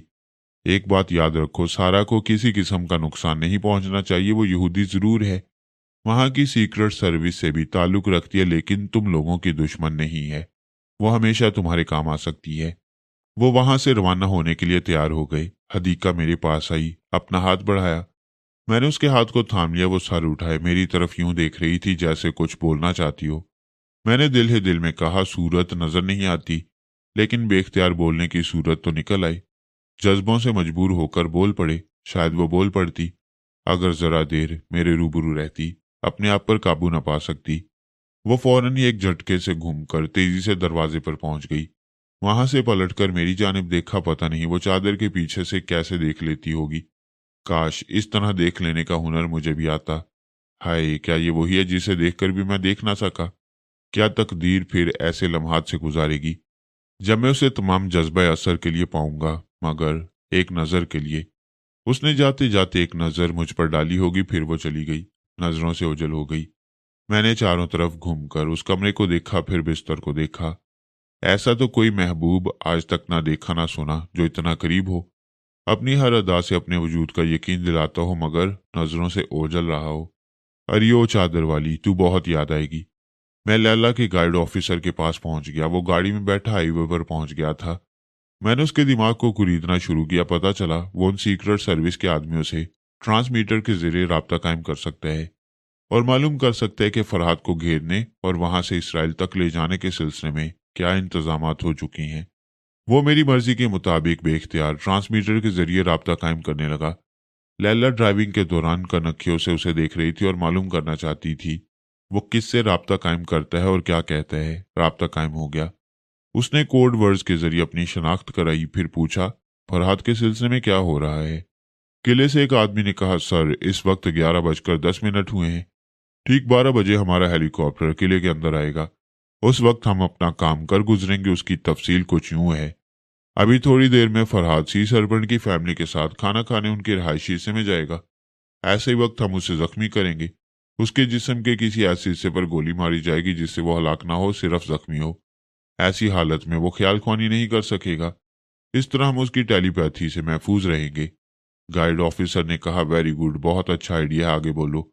यहाँ फरहाद ने सी सरपंट को बेबस करने के लिए जो हथकंडे आजमाए थे वही हथकंडे हम आजमाएंगे। हम सी सरपंट के बेटे जॉन बिली की कनपट्टी पर रिवॉल्वर लगा देंगे और धमकी देंगे कि अगर सी सरपंट ने हमारा साथ ना दिया, अगर उसके आदमी ने फरहाद को उठाकर हेलीकॉप्टर में ना पहुंचाया, तो उसके बेटे की जान जाएगी। ऐसी सूरत में वो उसे हेलीकॉप्टर में पहुंचाने पर मजबूर हो जाएगा। लैला सोच रही थी। अगर मैं फरहाद को बर वक्त खतरे से आगाह ना कर सकी या वो उन साजिशों के मुतल्लिक ना जानता हो तो सबसे पहले मैं इस गाइड ऑफिसर की गर्दन तोड़ दूंगी। मैंने उसकी सोच में कहा, फरहाद यकीनन सब कुछ जानता होगा, इसीलिए तो उसने मुझे होटल के काउंटर पर जाकर डायरेक्टरी तलब करने से रोक दिया। उसने मुझे मौका नहीं दिया कि मैं टेलीफोन के जरिए राब्ता कायम करूं। मैं तो बेख्तियार इस गाड़ी में आकर बैठ गई थी। उसकी अपनी सोच ने कहा, क्या इस वक्त भी फरहाद मौजूद हैं और इसकी ट्रांसमीटर वाली गुफ्तगू सुन रहे हैं। मुझे इसकी फिक्र नहीं करनी चाहिए। क्यों नहीं करनी चाहिए? मैं अब एक उल्टा हाथ इस ऑफिसर के मुंह पर रसीद करती हूँ। अगर फरहाद मौजूद होंगे तो मुझे इस हरकत से बाज रखेंगे। वो दोनों हाथों से स्टीयरिंग थामे हुए थी। अब एक हाथ उठाकर उसके मुंह पर रसीद करना चाहती थी, मगर मैंने मौका नहीं दिया। वो इसी तरह स्टीयरिंग थामे ड्राइविंग करती रही। कई बार उसने कोशिश की कि हाथ स्टीयरिंग से उठा ले, लेकिन कामयाब नहीं हुई। तब उसने तस्लीम कर लिया कि मैं मौजूद हूं और दुश्मनों की साजिशों से बाखबर हूं। मैंने उसकी सोच में कहा, मुझे बार बार फरहाद को नहीं आजमाना चाहिए। उन्हें अपनी जगह दिमागी तौर पर हाजिर रहना चाहिए ताकि दुश्मनों से निमट सकें। अब वो जा रही हैं। यकीनन अब मैं अपनी मर्जी से स्टीयरिंग पर से हाथ हटा सकूंगी।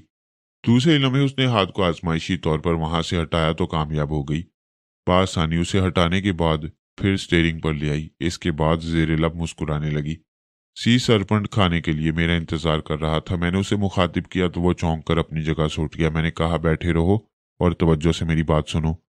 जो कह रहा हूं वो बात तुम्हारे सिवा किसी और को ना मालूम हो। मेरी क्या मजाल है, आप हुक्म दें मैं वही करूंगा। तुम्हारे किले में इसराइली सीक्रेट सर्विस के 2 आदमी मौजूद हैं। उन्होंने मुझे जख्मी करके यहां से अगवा करने का पूरा मंसूबा बना लिया है। ठीक 12 बजे इसराइली हेलीकॉप्टर इस किले के अंदर पहुंचेगा और सी सरपंच ने कहा, मैं हरगिज किसी को हेलीकॉप्टर उतारने की इजाजत नहीं दूंगा। कोई तुम्हें न जख्मी कर सकेगा न यहां से अगवा करने की जुर्रत कर सकेगा। पहले मेरी पूरी बात सुनो। वो लोग जॉन बिली को यरगमाल बनाएंगे। जो हथकंडे मैंने इस्तेमाल किए थे वही वो करेंगे। तब तो तुम मजबूर हो जाओगे। वो एक गहरी सांस लेकर बोला, हाँ, ये मेरी बहुत बड़ी कमजोरी है। मुझे अपनी फैमिली को इस किले में नहीं रखना चाहिए। अभी तुम्हारी फैमिली या तुम्हारे बेटे के लिए कोई खतरा नहीं है। मैं उनकी हिफाजत करूंगा। फिलहाल जो कह रहा हूं वो करो। दुश्मनों को अपनी साजिशों में मसरूफ रहने दो। तुम एक टाइम बॉम्ब का इंतजाम करो। मुझे उसकी जरूरत पड़ेगी। इसराइली हेलीकॉप्टर को यहां उतरने की इजाजत दे देना। मैं तुम्हारे हर हुक्म की तामील करूंगा। इतना बता दो कि वो सीक्रेट सर्विस के 2 आदमी कौन है।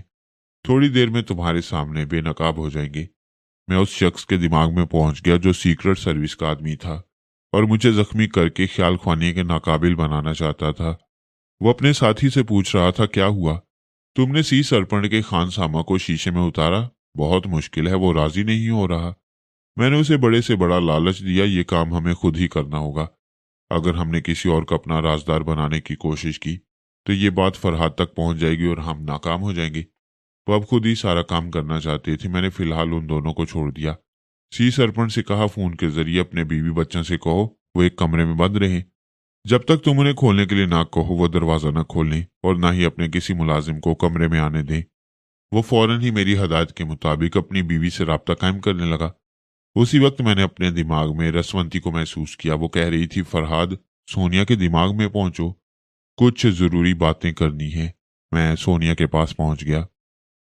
रसवंती ने पूछा, क्या यह दुरुस्त है कि तुम दुनिया वालों के सामने तकरीबन जाहिर हो चुके हो? ये खबर गश्त कर रही है कि तुम लुबनान के एक साली इलाके में हो। हाँ, मैं जाहिर हो चुका हूँ। फलस्तीनी मुजाहिदीन के साथ एक मुहिम के दौरान उस किले के मालिक सी सरपंच के सामने जाहिर हो गया था। वो किला ऐसा है जहां इसराइली सीक्रेट सर्विस के 2 आदमी बरसों से रहते आए हैं। उनके अलावा भी ना जाने कितनी खतरनाक तंजीमों के मुजरिम, स्मगलर और ब्लैकमेलर यहाँ मुख्तलिफ रूप में रहते आ रहे होंगे। ये किला इस साहली इलाके में बड़ी अहमियत का हामिल है। जब सी सरपंच ने मुझे फरहाद की हैसियत से पहचान लिया तो उस वक्त मैं सोच भी नहीं सकता था कि ये बात इतनी जल्दी दूर दूर तक पहुंच जाएगी। सोनिया ने कहा, पहुंच चुकी है। रसवंती जहां जहां से टेलीपैथी के जरिए मालूमात हासिल कर सकती है वहां से यही मालूम हो रहा है कि फरहाद लबनान के एक साली किले पर कब्जा जमाए बैठा है। तुम यकीनन इसराइली सीक्रेट सर्विस के आदमियों तक पहुंच गए होगे। अब ये देखो कि सुपर मास्टर क्या कर रहा है। मैं अभी मालूम कर लूंगा। क्या रसवंती ने मास्क मैन के इरादे मालूम किए हैं? वो बोली, मास्क मैन के दिमाग में हम तुम नहीं पहुंच सकते।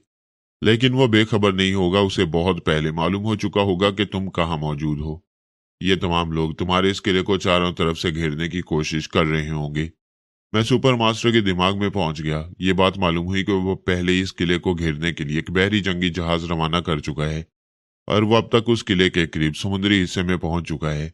मैंने सी सरपंच से कहा, अपने कंट्रोल रूम वालों से पूछो क्या समुद्र में कोई जंगी बहरी जहाज नजर आ रहा है। सी सरपंट ने मेरी हदायत पर अमल किया। थोड़ी देर बाद कंट्रोल रूम से जवाब मिला, जी हाँ, बहुत दूर एक जहाज नजर आ रहा है और वो इसी तरफ चला आ रहा है। सी सरपंट ने मुझे मुखातिब करते हुए कहा, फरहाद साहब, किले के मुख्तलिफ हिस्सों से भी ये रिपोर्ट मिल रही है कि बाहर रिसाली इलाके पर फौजी ट्रक और दूसरी गाड़ियां नजर आ रही हैं। अगरचे कहीं कहीं फौजी नजर आते हैं, लेकिन सादा लिबास में मुसल्लह अफराद बहुत हैं। पता नहीं चल रहा कि ये कौन लोग हैं, किस मुल्क से ताल्लुक रखते हैं, किस मलेशिया, किस गिरोह या किस खतरनाक तंजीम की तरफ से आए हैं। मैंने पूछा, तुमने अपने आदमियों को क्या हुक्म दिया है। फिलहाल यही कि किले का दरवाजा किसी सूरत में खोला ना जाए। ये बताओ, क्या मेरी मौजूदगी तुम्हें परेशान कर रही है? ये आप क्या कह रहे हैं? मैं किसी तरह भी परेशान नहीं हूँ।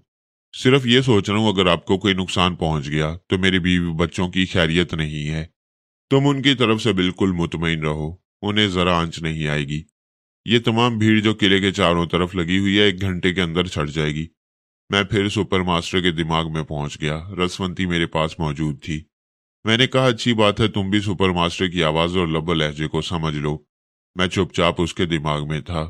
वो जंगी बहरी जहाज के कप्तान से बातें कर रहा था। उसे कह रहा था, जैसा कि मैं कह चुका हूं, तुमसे सिर्फ मैं गुफ्तगू करूंगा, क्योंकि फरहाद और रसवंती कभी मेरे दिमाग तक नहीं पहुंच सकते। लिहाजा तुम मुझसे गुफ्तगू करोगे, बाकी वक्त गूंगे बने रहोगे। इस बहरी जहाज का सिर्फ एक शख्स बातें करेगा और वही सिग्नल के जरिए किले वालों को मुखातिब करेगा। फिर फरहाद से राब्ता कायम करके उसे बहरी जहाज में आने के लिए कहेगा। उसे धमकी देने के लिए जहाज की मार्टर गनों का रुख किले की तरफ कर दिया जाएगा। मैंने घड़ी देखी, 12 बजने में 15 मिनट बाकी थे। 15 मिनट के अंदर इसराइली हेलीकॉप्टर किले के अंदर पहुंचने वाला था। मैंने रसवंती से कहा, मैं तुम्हें एक अहम जिम्मेदारी सौंप रहा हूं। पहले कप्तान के दिमाग को अच्छी तरह टटोल के मालूम करो उस जहाज में कितने टाइम बॉम्ब मौजूद हैं, कहाँ हैं। जब मालूम हो जाए तो कप्तान के दिमाग पर पूरी तरह काबिज हो जाओ, इस तरह के उसे अपना होश ना रहे। उसे लेकर उस जगह जाओ जहां टाइम बॉम्ब रखे हुए हैं। फिर वहां से वो तमाम बॉम्ब लेकर उन्हें जहाज के इंजन रूम तक पहुंचाओ। उन बमों को मुख्तलिफ मुकामात पर रखवाओ और हर टाइम बॉम्ब में 12:15 का वक्त मुकर्रर करा दो। मैं ये कर लूंगी, तुम अपनी जगह पूरी तवज्जो देते रहो। मैं उस सीक्रेट सर्विस के एजेंट के पास पहुंच गया। वो परेशान था कि मैं अब तक अपनी जगह से निकलकर सी सरपंच की रिहाइश के हिस्से की तरफ क्यों नहीं जा रहा हूँ। वो मालूम करने के लिए उस हॉल नुमा कमरे में आया जहां सरपंच अपने आदमियों के साथ बैठा हुआ मेरा इंतजार कर रहा था। मैं अपने कमरे से बाहर आ गया। मुझे देखते ही सीक्रेट सर्विस ने रिवॉल्वर के दस्ते पर अपनी गिरफ्त मजबूत की। मैंने कहा, हाँ हाँ, रिवॉल्वर निकालो और मुझे जख्मी करो। मैं इसीलिए आया हूं ताकि ख्याल खुआनी के काबिल न रहूं। वो बौखला गया। उसने फौरन ही संभल कर रिवॉल्वर का निशाना लेना चाहा। उस वक्त तक मैं उसके दिमाग पर काबिज हो चुका था। वो रिवॉल्वर का रुख मेरी तरफ करना चाहता था, लेकिन उसकी नाल उसी की तरफ घूम जाती थी। वो घबरा रहा था, परेशान हो रहा था। मैंने कहा, क्या करोगे, मजबूरी है। वो रिवॉल्वर तुम्हारा ही निशाना लेना चाहता है। बोलो, मरना चाहते हो या सिर्फ जख्मी होना चाहते हो। वो गिड़गिड़ाने लगा, मुआफी मांगने लगा। मैंने कहा, मुआफी का वक्त गुजर चुका है। वो देखो, हेलीकॉप्टर की आवाज सुनाई दे रही है। मुझे ले जाने वाले आ गए हैं। वो तुम्हें ले जाएंगे, चलो अपनी एक रान में गोली मारो। उसने मेरी हदायत के मुताबिक अपनी रान का निशाना लिया। दूसरे ही लम्हे चीख मार कर गिर पड़ा, फर्श पर तड़पने लगा। उसके हाथ से रिवॉल्वर छूट गया था। सी सरपंच ने उस रिवॉल्वर को उठाकर कहा, कमीने नमक हराम, तुम मेरे ही किले में रहकर मेरे खिलाफ जासूसी करते रहे। अब तुम्हारी मौत बड़ी बुरतनाक होगी। मैंने सी सरपंच से कहा, इस पर नजर रखो, मैं इसके दूसरे साथी को ला रहा हूँ। उसका दूसरा साथी दौड़ता हुआ उसी तरफ आने लगा, क्योंकि टेलीपैथी उसे दौड़ा रही थी। वह कमरे में पहुंचते ही हांफते हुए रिवॉल्वर निकालकर कहने लगा, मिस्टर सरपंच, मैं वही आदमी हूँ जब ही जॉन बिली को रिवॉल्वर के निशाने पर रखकर फरहाद को यहां से ले जाना चाहता था। ये रिवॉल्वर लीजिए और वह टाइम बॉम्ब मेरी जेब में रख दीजिए। सी सरपंच ने टाइम बॉम्ब निकालते हुए पूछा, कौन सा वक्त मुकर्रर करूं? उसने कहा, 12:05। वही वक्त मुकर्रर करके सी सरपंच ने टाइम बॉम्ब को उसकी जेब में रख दिया। वो अपनी जेब थपथपाकर खुश होते हुए बोला, मैं बड़े मजे की मौत मरूंगा। मेरे इस जख्मी साथी को उठवाकर हेलीकॉप्टर के अंदर पहुंचा दें ताकि ये मालूम हो जाए कि फरहाद को ले जाया जा रहा है। यही किया गया। उस जख्मी को उठाकर हेलीकॉप्टर के अंदर पहुंचा दिया गया। सी सरपंट की हदायत के मुताबिक किसी ने हेलीकॉप्टर को अंदर आने से नहीं रोका। उसका पायलट जख्मी फरहाद अली तैमूर का इंतजार कर रहा था। जब एक जख्मी को वहां पहुंचा दिया गया और सीक्रेट सर्विस का एक एजेंट भी उसे नजर आया तो वो मुतमईन हो गया। उसे अच्छी तरह ताकीद की गई थी कि फरहाद अली तैमूर को देख समझ कर लाए। चुनाचे हेलीकॉप्टर की परवाज से पहले उसने एजेंट से कहा, मुझे तुम पर एतमाद है, फिर भी मैं फरहाद की सूरत देखना चाहता हूँ। जिसकी जेब में टाइम बम रखा हुआ था उसने रिवॉल्वर का रुख पायलट की तरफ करते हुए कहा, मुझ पर भरोसा करो और फौरन इसे उड़ा कर ले चलो, वरना हम मुसीबत में फंस जाएंगे। देर करोगे तो मैं तुम्हें गोली मार दूंगा और इस हेलीकॉप्टर को खुद ले जाऊंगा। पायलट ने उसे घूर कर देखा, फिर वहां से परवाज कर गया। मैं हॉलनुमा कमरे में बैठा हुआ था। सी सरपंट वगैरह बाहर हेलीकॉप्टर को परवाज करता देख रहे थे। वो सब दौड़ते हुए छतों पर पहुंच गए। अब हेलीकॉप्टर समुद्री हिस्से पर परवाज कर रहा था। उसे जंगी बहरी जहाज वाले भी देख रहे होंगे। वो हेलीकॉप्टर उनकी नजरों में भी होगा, जो किले को खुशकी के रास्ते चारों तरफ से घेर रहे थे। सी सरपंट बार बार अपनी घड़ी देख रहा था। ठीक 12:05 पर एक जबरदस्त धमाके की आवाज हुई और हेलीकॉप्टर के परखच्चे उड़ गए।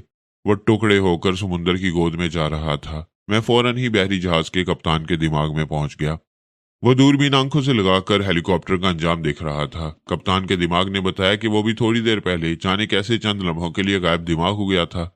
ऐसा क्यों हुआ ये उसकी समझ में नहीं आ रहा था। वो सोच रहा था कि अपनी कैफियत का इजहार सुपर मास्टर के सामने करे, क्या उससे राब्ता कायम करे, और रसवंती उसे ऐसा करने से रोक रही थी। उसने मेरी हदायत के मुताबिक अपना काम अंजाम दे दिया।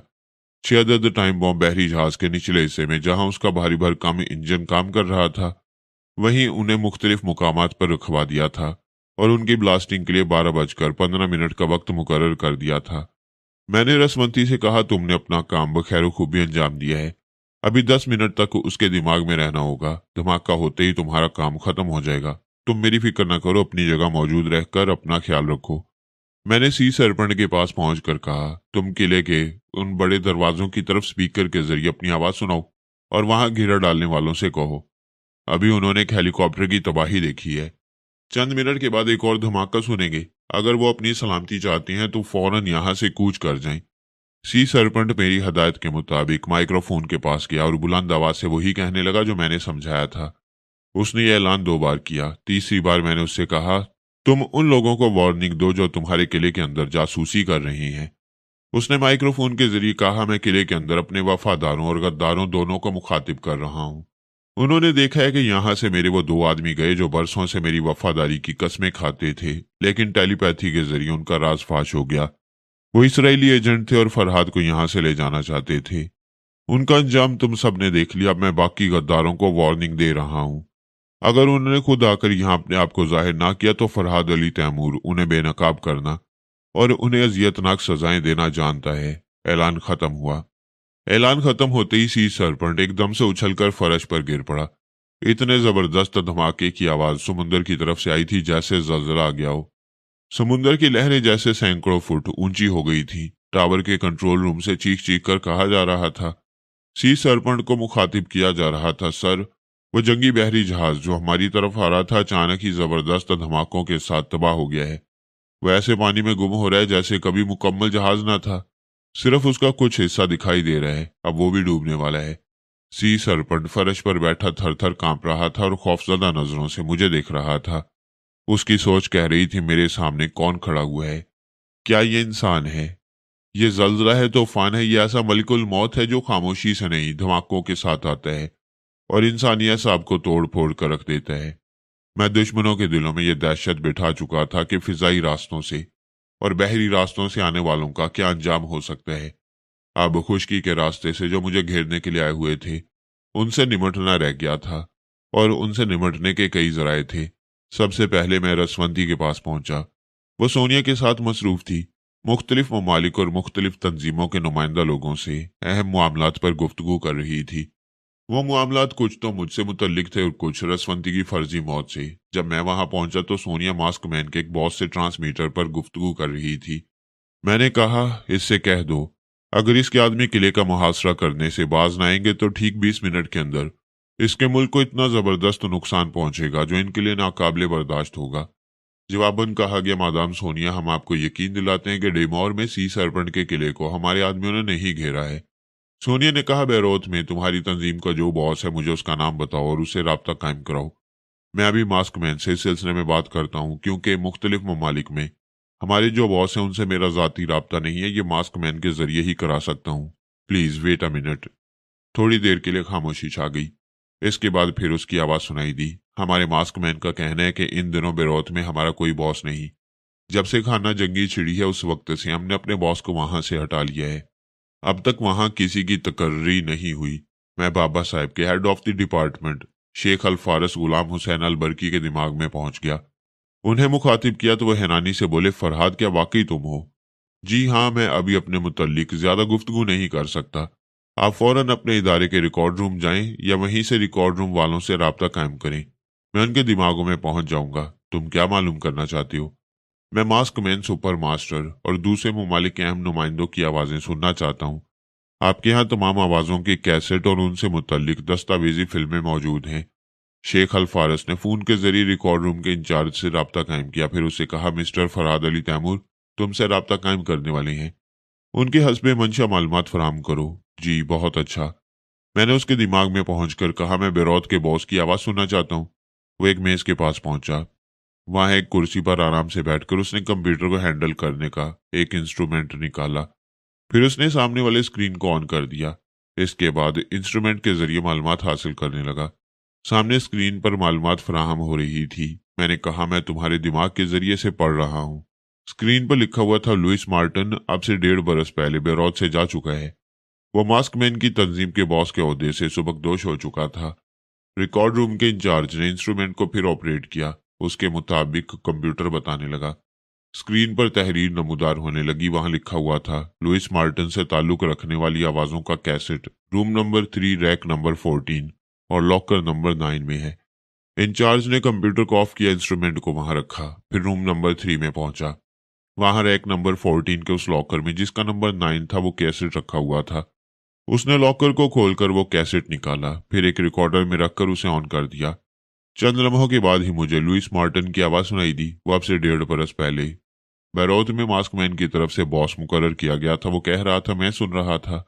फिर मैंने उसके लबो लहजे को पूरी तरह गिरफ्त में लेकर उसके दिमाग की तरफ छलांग लगाई। वो मुझे मिल गया। मैंने वापस आकर इंचार्ज से कहा, शुक्रिया, इसे बंद कर दो। मैंने लुइस मार्टिन के दिमाग को ट्रेस कर लिया। जरूरत होगी तो तुम्हारे पास आऊंगा। इंसानी दिमाग ख्वामख्वाह वो बातें नहीं सोचता जो हम सुनना चाहते हैं। उन्हें इस बात की तरफ माइल करना पड़ता है, तब मतलूबा सोच का सिलसिला शुरू होता है। जब इस सिलसिले की पहली कड़ी मिली तो लुइस मार्टिन के दिमाग ने उसी के मुताबिक बताना शुरू किया। वह वाकई 1.5 बरस पहले बॉस के ओहदे से सुबकदोश कर दिया गया था। उसे किसी भी मुल्क में जाकर एक पुरअमन शहरी की तरह खामोश जिंदगी गुजारने की हदायत की गई थी, क्योंकि लबनान में खाना जंगी की इब्तदा में मास्कमैन की तरफ से बड़े ममालिक के सरबराहों और खतरनाक तंजीमों तक खुफिया तौर पर यह बात पहुंचा दी गई थी कि मास्कमैन या उसका कोई आदमी वहां की खाना जंगी में कोई रोल अदा नहीं करेगा। लेकिन वो ऐसा कर रहे थे। वो लबनान के मुतहारिब गिरोहों में मुख्तलिफ सूरतों में घुसे हुए थे। सुन्नी मलेशिया में सुन्नी बनकर, शिया मलेशिया में शिया बनकर और मारूनी और गैर मारूनी ईसाइयों में उनके भाई और हमदर्द बने हुए थे। लेकिन ये तमाम तकरीबी कार्रवाइयां वो मास्कमैन की तंजीम के नाम से नहीं कर रहे थे। इस तंजीम के तमाम अफराद लबनान से या तो जा चुके थे या दूर उफ्तादा देहातों में पुरअमन बाशिंदों की तरह जिंदगी गुजार रहे थे। जो लोग ये काम कर रहे थे वो बिल्कुल नए थे और उनके लीडर का नाम, पता, ठिकाना लुइस मार्टिन को नहीं मालूम था। मैं सोचने लगा, कुछ अर्सा पहले शहर रूम में जब कहाल तंजीम के सरबरा साबका मास्क मैन और साबका सुपर मास्टर का खुफिया इजलास हुआ था, उस वक्त मैं टेलीपैथी के जरिए उनके दरमियान मौजूद था। अब वो साबका मास्क मैन नहीं रहा था, उसकी जगह नया आदमी आ गया था। अब सुपर मास्टर भी नया आ गया था, लेकिन मैं उसके दिमाग में पहुंच सकता था। मैंने पुराने मास्क मैन के दिमाग में छलांग लगाई। उसके दिमाग ने बताया कि लबनान में मास्क मैन की तंजीम नहीं है, दूसरी सूरत में है, लेकिन मास्क मैन की तंजीम को इल्जाम नहीं दिया जा सकता। वह चूंकि कुछ अरसे पहले तक मास्कमैन रह चुका था, इसलिए उसे मालूम था कि अब वो नया लीडर जो रेड पावर की तंजीम से हटकर उसके लिए काम कर रहा था, उसका नाम अल अतश था। वो एक फौलाद के कारखाने का मालिक था। लबनान में उसकी मुकामी सरमायादार की हैसियत से शोहरत थी। वहां के हुक्काम, दूसरे आला अफसरान और खुसूसन पुलिस वाले उसकी इज्जत भी करते थे, उसके सामने झुकते भी थे। आदमी पर जब ज्यादा बोझ हो तब वो झुकता है। अल अतश उनके सरों पर नोटों की गठरियां रखता था। मैंने इज्जत अली को मुखातिब किया। उसने कहा, भाई तुम कहाँ हो? कुछ तो अपना पता ठिकाना बताओ। जहां कहीं जबरदस्त धमाके होते हैं वहां तुम्हारी याद आती है। अभी अभी रिपोर्ट मिली है कि डिमोर के किले के पास एक बहरी जहाज धमाके से तबाह हो गया। इससे पहले एक हेलीकॉप्टर में भी धमाका हुआ, उसके भी चीथड़े उड़ गए। क्या तुम्हारे बारे में जो खबर गश्त कर रही है वो दुरुस्त है? मैं इस वक्त डिमोर के उसी साहली किले में मौजूद हूँ। तुमसे बहुत जल्द मुलाकात करूंगा। फिलहाल मेरा एक काम करो। बेरोत में एक बहुत बड़ा मुकामी सरमायादार है, उसका नाम अलतश है। उसका फोन नंबर मालूम करके फौरन राब्ता कायम करो। मैं तुम्हारे जरिए उसके दिमाग में पहुंचना चाहता हूँ। उसने टेलीफोन डायरेक्टरी को खोलते हुए कहा, अगर अल अतश कोई मुजरिम है तो वो किसी तय खाने में जाकर छुप गया होगा। जब से मैंने यहाँ छापे मारने शुरू किए हैं एक जलजला सा आ गया है। तमाम मुजरिम ऐसे गायब हो गए हैं जैसे यहाँ पहले कभी थे ही नहीं। मेरा ख्याल है मुजरिमों ने इस किले के अतराफ डेरा डाल दिया है। मेरा इंतजार कर रहे हैं कि मैं बाहर निकलूं या फिर वो किसी तरह किले में दाखिल हो सकें। कहो तो मैं आ जाऊं?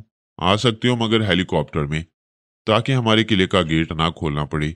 मैं यहाँ सी सरपंच से कह देता हूँ, उसके आदमी तुम्हारे इस्तकबाल करेंगे। इतनी देर में उसने फोन नंबर मालूम करके रिसीवर को उठाया, फिर नंबर डायल किए।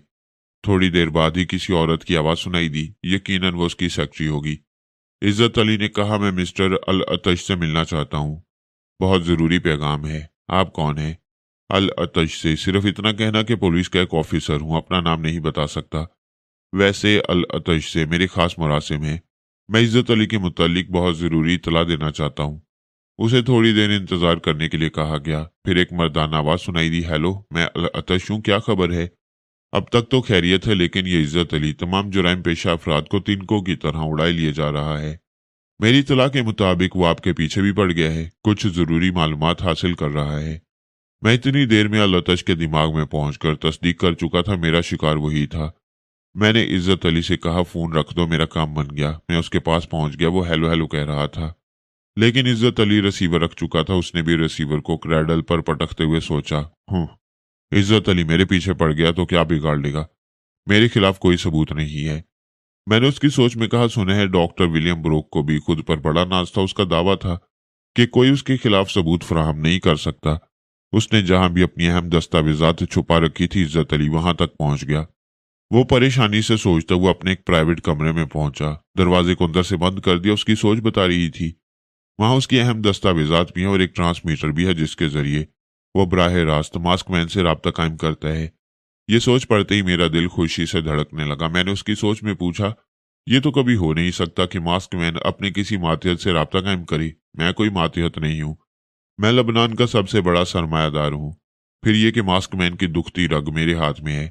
उसने रेड पावर की तंजीम को लबनान से रुखसत करके ये साबित कर दिया है कि यहाँ की खाना जंगी में उसका हाथ नहीं। हालांकि मैं उसका दस्ते रास्त हूँ। मेरे मुतल्लिक सिर्फ साहब मास्क मैन जानता है। उसके सिवा रेड पावर की तंजीम का एक भी बॉस मेरे मुतल्लिक कुछ नहीं जानता।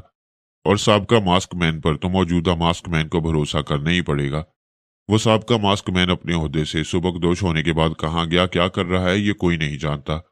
अपने ओहदे से रिटायर होने वाले या सुबकदोश होने वाले अफसरान अपने महकमे का राज अपने सीने में दफन रखना जानते हैं। लिहाजा मुझ तक कोई नहीं पहुंच सकता। इस एतमाद से मास्क मैन मुझसे राब्ता कायम करता है। उसके सोचने के दौरान ट्रांसमीटर के जरिए राब्ता कायम हो चुका था। दूसरी तरफ से कोड वर्ड्स पूछे गए। उसने कोड वर्ड्स अदा करने के बाद कहा, मैं हूं अल अतश। मास्क मैन से कहो फौरन मुझसे राब्ता कायम करे। चंद सातों के बाद ही किसी की आवाज सुनाई दी। उसके दिमाग में पहुंचने के बाद पता चला वो मास्क मैन है। ये तो कमाल हो गया। मैं सोच भी नहीं सकता था इतनी आसानी से उसके दिमाग तक पहुंच जाऊंगा। दूसरी तरफ अल अतश कह रहा था, मैं पहले ही अर्ज कर रहा था कि हमें डिमोर के किले का मुहासरा नहीं करना चाहिए। इस तरह मैं या मेरे आदमी इज्जत अली की नजरों में आ जाएंगे। अभी मुझे इतला मिली है कि वो मेरे पीछे पड़ गया है और मेरे मुतालिक मालूमात हासिल कर रहा है। मास्क मैन ने कहा, गॉड डैम इट, ये इज्जत अली मुसीबत बन गया है। वैसे कुछ कुछ समझ में आ रहा है। अगर उस किले में फरहाद मौजूद है, जैसा कि 2 धमाकों से साबित हो रहा है, तो उसी ने इज्जत अली को बुलाया होगा, वरना वो अचानक लबनान पहुंचे और डॉक्टर विलियम ब्रोक के तमाम अहम अड्डों पर छापे मारे। ये मुमकिन नहीं। कोई टेलीपैथी जानने वाला इतनी गहरी मालूमात रख सकता है। आप डॉक्टर विलियम ब्रोक को जहन्नुम में भेजिए। क्या इज्जत अली हमारे उन आदमियों के जरिए मुझ तक नहीं पहुंच सकता? हाँ, अब खतरा लाहिक हो गया है। वो एक कड़ी से दूसरी कड़ी मिलाता हुआ तुम तक पहुंच जाएगा। बेहतरी सी में है कि मुहासरा तोड़ दो, अपने आदमियों को वापस बुला लो। उनका राब्ता खत्म हो गया। ये आदमी भी अजीब चीज है, अपने आप को अपनी दीवारों के पीछे छुपा लेता है, समझता है अब कोई उसे देखेगा नहीं। बिल्कुल खरगोश की सी फितरत है। वो खतरे के वक्त आदतन अपना मुंह कहीं छुपा लेता है और समझता है शिकारी से छुप गया है, शिकारी उसे नहीं देख रहा है। बुज़दिल लोग खतरे के वक्त जाने क्यों आंखें बंद कर लेते हैं, समझते हैं आंखें बंद करके वो किसी को नहीं देख रहे हैं, इसलिए खतरात भी उन्हें नहीं देख रहे। गुनाहगार गुनाह करते वक्त सोचते हैं दरवाजे बंद हैं, खिड़कियां बंद हैं, चारों तरफ अंधेरा है, खुदा भी नहीं देख रहा। वो अपनी हमाकत को बड़े यकीन के साथ जहानत समझते हैं और खुदा उन्हें समझाता है, तुम मुझसे कहाँ छुपोगे, तुम्हें तो मच्छर भी अंधेरे में ढूंढ लेते हैं। इंसान इंसान से इसलिए नहीं छुप सकता कि अल्लाह ताला ने उसे उलूम का समुंदर दिया है। दुनिया जहान की जहानत उसके हिस्से में आई है। वो किसी न किसी हुनर से खुफिया बातें मालूम कर लेता है। वो खलाई रॉकटों में बैठे तब भी स्क्रीन पर नजर आएगा, जमीन की तह में चला जाए तब भी उसे ढूंढा जा सकता है। इल्म की इंतहा टेलीपैथी नहीं है। जाने इंसान अभी और कितने अलूम हासिल करेगा जो हैरत ज़दा कर देने के लिए काफी होंगे। दुनिया का हर इल्म छुपे हुए खजानों को, छुपी हुई जहानत को और छुपे हुए इंसानों को नुमाया करने के लिए होता है। आखिर मास्क मैन भी बेनकाब हो गया, लेकिन मैंने उसको मुखातिब नहीं किया। अल अतश अपने एक दस्ते रास्त से राब्ता कायम करके बातें कर रहा था। वो दस्ते रास्त किले के बाहर अपने मुसल्ला आदमियों के साथ पड़ाव डाले हुए था। उसके जरिए मैंने मालूम किया वहां दूर दूर तक खैमे नजर आ रहे थे।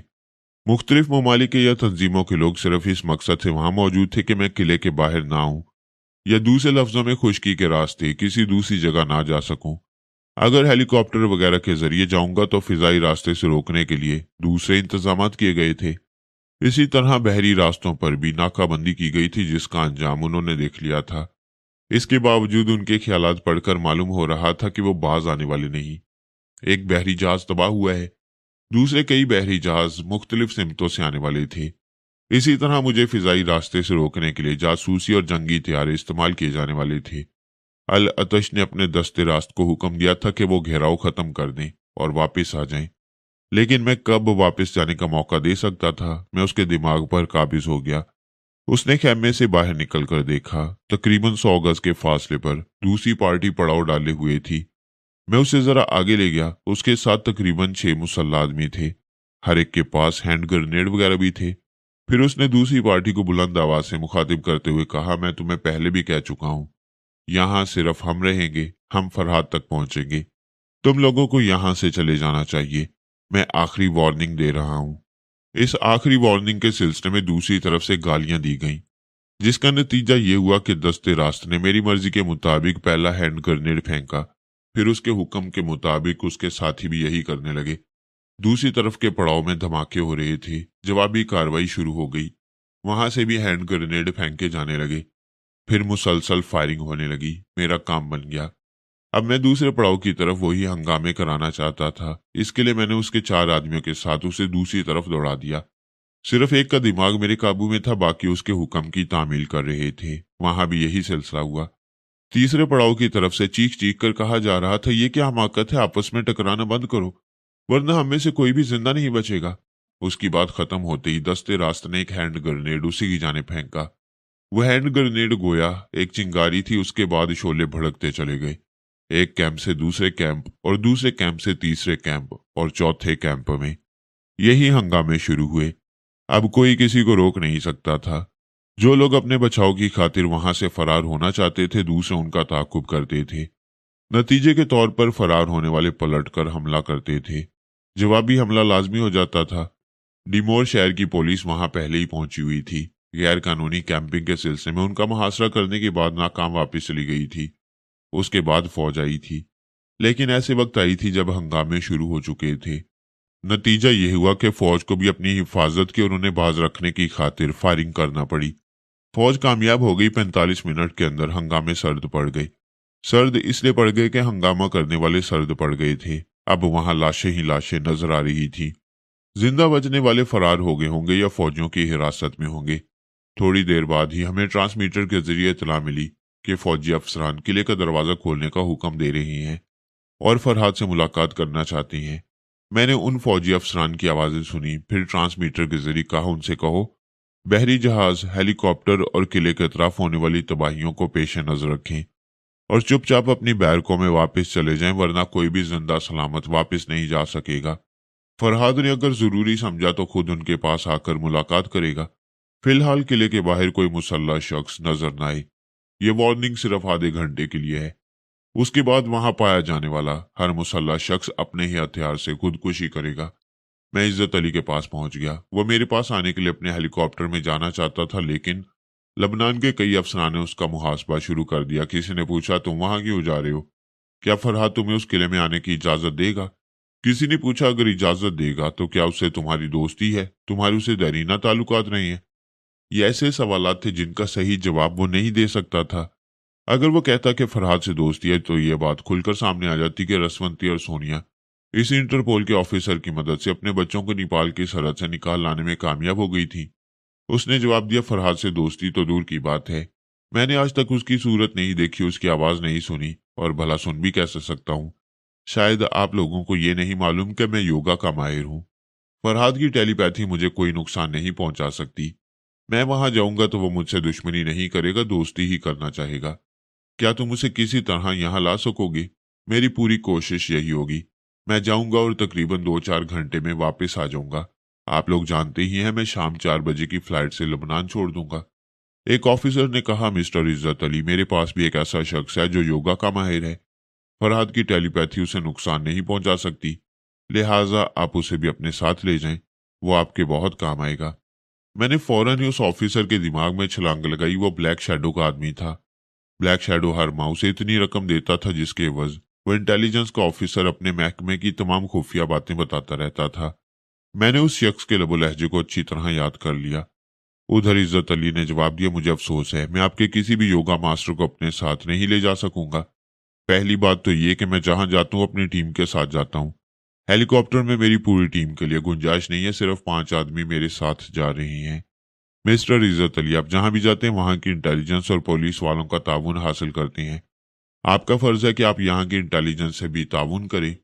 फरहाद अली तैमूर अगर कोई मुजरिम होता और आपके मुल्क को किसी तरह नुकसान पहुंचाता तो मैं आपके साथ जरूर ताउन करता। आप मुझे जवाब दें, क्या उसने यहाँ के किसी कानून के मुहाफिज को कत्ल किया है, हुक्काम में से किसी के दिमाग से खेलने की कोशिश की है, या इस हुकूमत का कोई राज चुरा कर ले जा रहा है? आप कोई ऐसा इल्जाम उसके खिलाफ आयद करें, सबूत पेश करें, मैं उसे आपके सामने हाजिर करने की कोशिश करूंगा। कामयाबी या नाकामी खुदा के हाथ में है। क्या ये सबूत काफी नहीं है कि अभी अभी उसने एक बहरी जहाज को और एक हेलीकॉप्टर को तबाह किया है? उसी की टेलीपैथी के बायस किले के अतराफ सैकड़ों लोग मारे गए हैं। इज्जत अली ने कहा, पहली बात तो ये कि किले के बाहर जो लोग मारे गए वो एक दूसरे की गोलियों से और बमों की ब्लास्टिंग से हलाक हुए हैं। कोई सबूत ऐसा नहीं मिलता कि फरहाद ने टेलीपैथी का कारनामा दिखाया हो। अगर बहरी जहाज और हेलीकॉप्टर तबाह हुआ है तो उसका ताल्लुक आपके मुल्क से नहीं है। आप सिर्फ लबनान इंटेलिजेंस के एक ऑफिसर हैं। मैं बैनुल क़वामी इंटेलिजेंस सर्विस का एक अहम नुमाइंदा हूँ, इसलिए बैनुल क़वामी तौर पर फरहाद ने किसी बहरी और हेलीकॉप्टर को नुकसान पहुंचा है तो उसका मुहासबा करने का हक मुझे हासिल होता है, आपको नहीं। प्लीज मेरे काम में मुदाखलत न करें। मैंने इज्जत अली से कहा, तुम अपनी टीम में से एक ऐसे शख्स को साथ लाओ जो मेरे कद्दो कामत का हो। मैं उसके रूप में निकलना चाहता हूँ। उसने तायद करते हुए कहा, आपका ये मुल्क छोड़ देना बेहतर है। 4 ममालिक के जंगी हथियारे बेरोत एयरपोर्ट पर उतरना चाहती हैं। लुबनानी हुकाम से उनका राब्ता कायम है और वो यकीन दिला रहे हैं कि लुबनानी हुकूमत को उनके तैयारों से कोई नुकसान नहीं पहुंचेगा। वो जंगी हथियारे सिर्फ फरहाद को फरार होने से रोकेंगे ताकि वो फजाई रास्ते से कहीं ना जा सके। तुम यहाँ आ जाओ, फिर इस सिलसिले में बातें होंगी। मैं हदीका की खबर लेने उन मुजाहिदीन के दिमागों में पहुंचने लगा जो लैला के गार्ड ऑफिसर को कैदी बनाकर रखना चाहते थे। पता चला उन्होंने उस ऑफिसर को अपनी गिरफ्त में ले लिया और एक जगह उसे कैद करके रखा गया है। लैला को सहारा आइजिक की हैसियत से इसलिए छोड़ दिया गया है कि वो उनके और इसराइली हुक्मरानों के दरमियान राब्ता कायम कराएगी। राब्ता कायम करने के लिए ट्रांसमीटर की एक फ्रीक्वेंसी तय पा गई थी। अब लैला इस सिलसिले में क्या कर रही है ये मैं बाद में मालूम कर सकता था। मैंने एक मुजाहिद के पास पहुंचकर देखा। हदीका हमारे किले से बहुत दूर एक जगह खड़ी हुई थी। उसके साथ 5 मुजाहिदीन थे। वो उसे समझा रहे थे, किले में दाखिल होना तकरीबन नामुमकिन है। वो तुम्हारे लिए किले का दरवाजा खुलवाएंगे तो दुश्मन भी दाखिल होने की कोशिश करेंगे। जवाब में हदीका ने एक छोटी सी पर्ची लिख कर दी। उसने लिखा था, किले के बाहर जिन लोगों ने मुहासरा किया था वो सब के सब आपस की फायरिंग से हलाक हो चुके हैं या फरार हो गए हैं। मैं वहां जाऊंगी तो मेरे पीछे कोई नहीं होगा। एक मुजाहिद ने कहा, यह हमारी खुशफहमी होगी। दुश्मन पता नहीं कितने भेस में छुपे हुए हैं, किस तरह ताक में लगे हुए हैं। हम फरहाद साहब की भलाई चाहते हैं तो फिलहाल हमें उनसे दूर रहना चाहिए। मैंने अचानक उसे मुखातिब किया, हदीका, मैं तुम्हारे साथी की जुबान से बोल रहा हूँ। तुम्हारे साथी दुरुस्त मशवरा दे रहे हैं।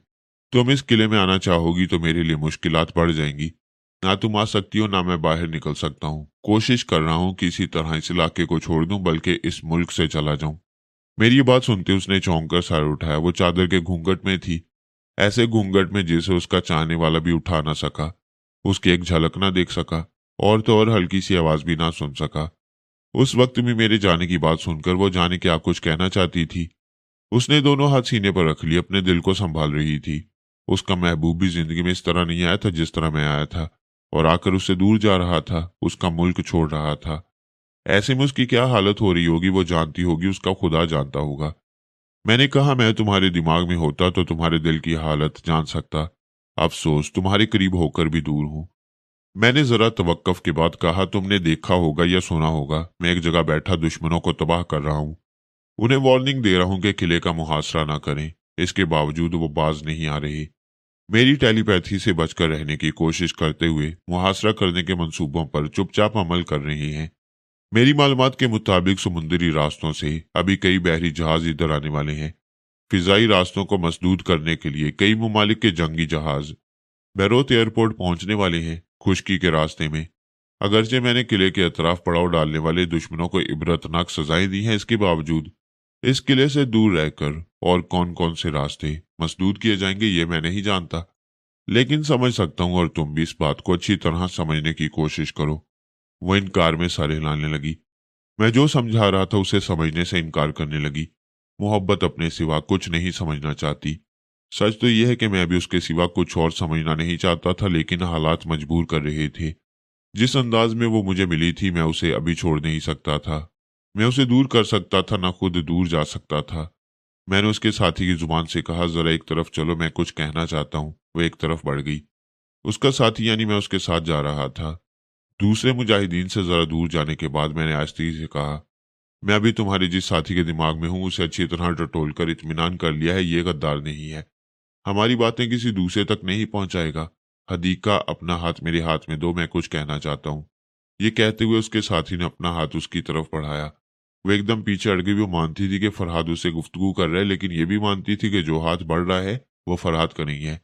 वो खंजर चलाने वाली मुजाहिदा मेरे सिवा किसी को अपना हाथ नहीं दे सकती थी। मैंने कहा, सॉरी, मैं भूल गया था कि मैं सिर्फ तुम्हारे साथी के दिमाग को इस्तेमाल कर सकता हूँ। उसका जिस्म तो उसी का होगा। उसके जरिए तुम्हारा हाथ थाम कर मुझे बस ऐसे ही इत्मीनान होगा जैसे ख्वाब में थाम लिया हो। और मेरे तुम्हारे नसीब में तो ख्वाब ही ख्वाब है। मैंने जितने यादगार लम्हात गुजारे वो सब हकीकत से कम नहीं थे और ख्वाब से ज्यादा नहीं थे। वो चुप थी। मैं अपने जज्बों का इजहार कर रहा था, वो नहीं कर सकती थी। मैंने कहा, मैं तुम्हें छोड़कर जाना नहीं चाहता।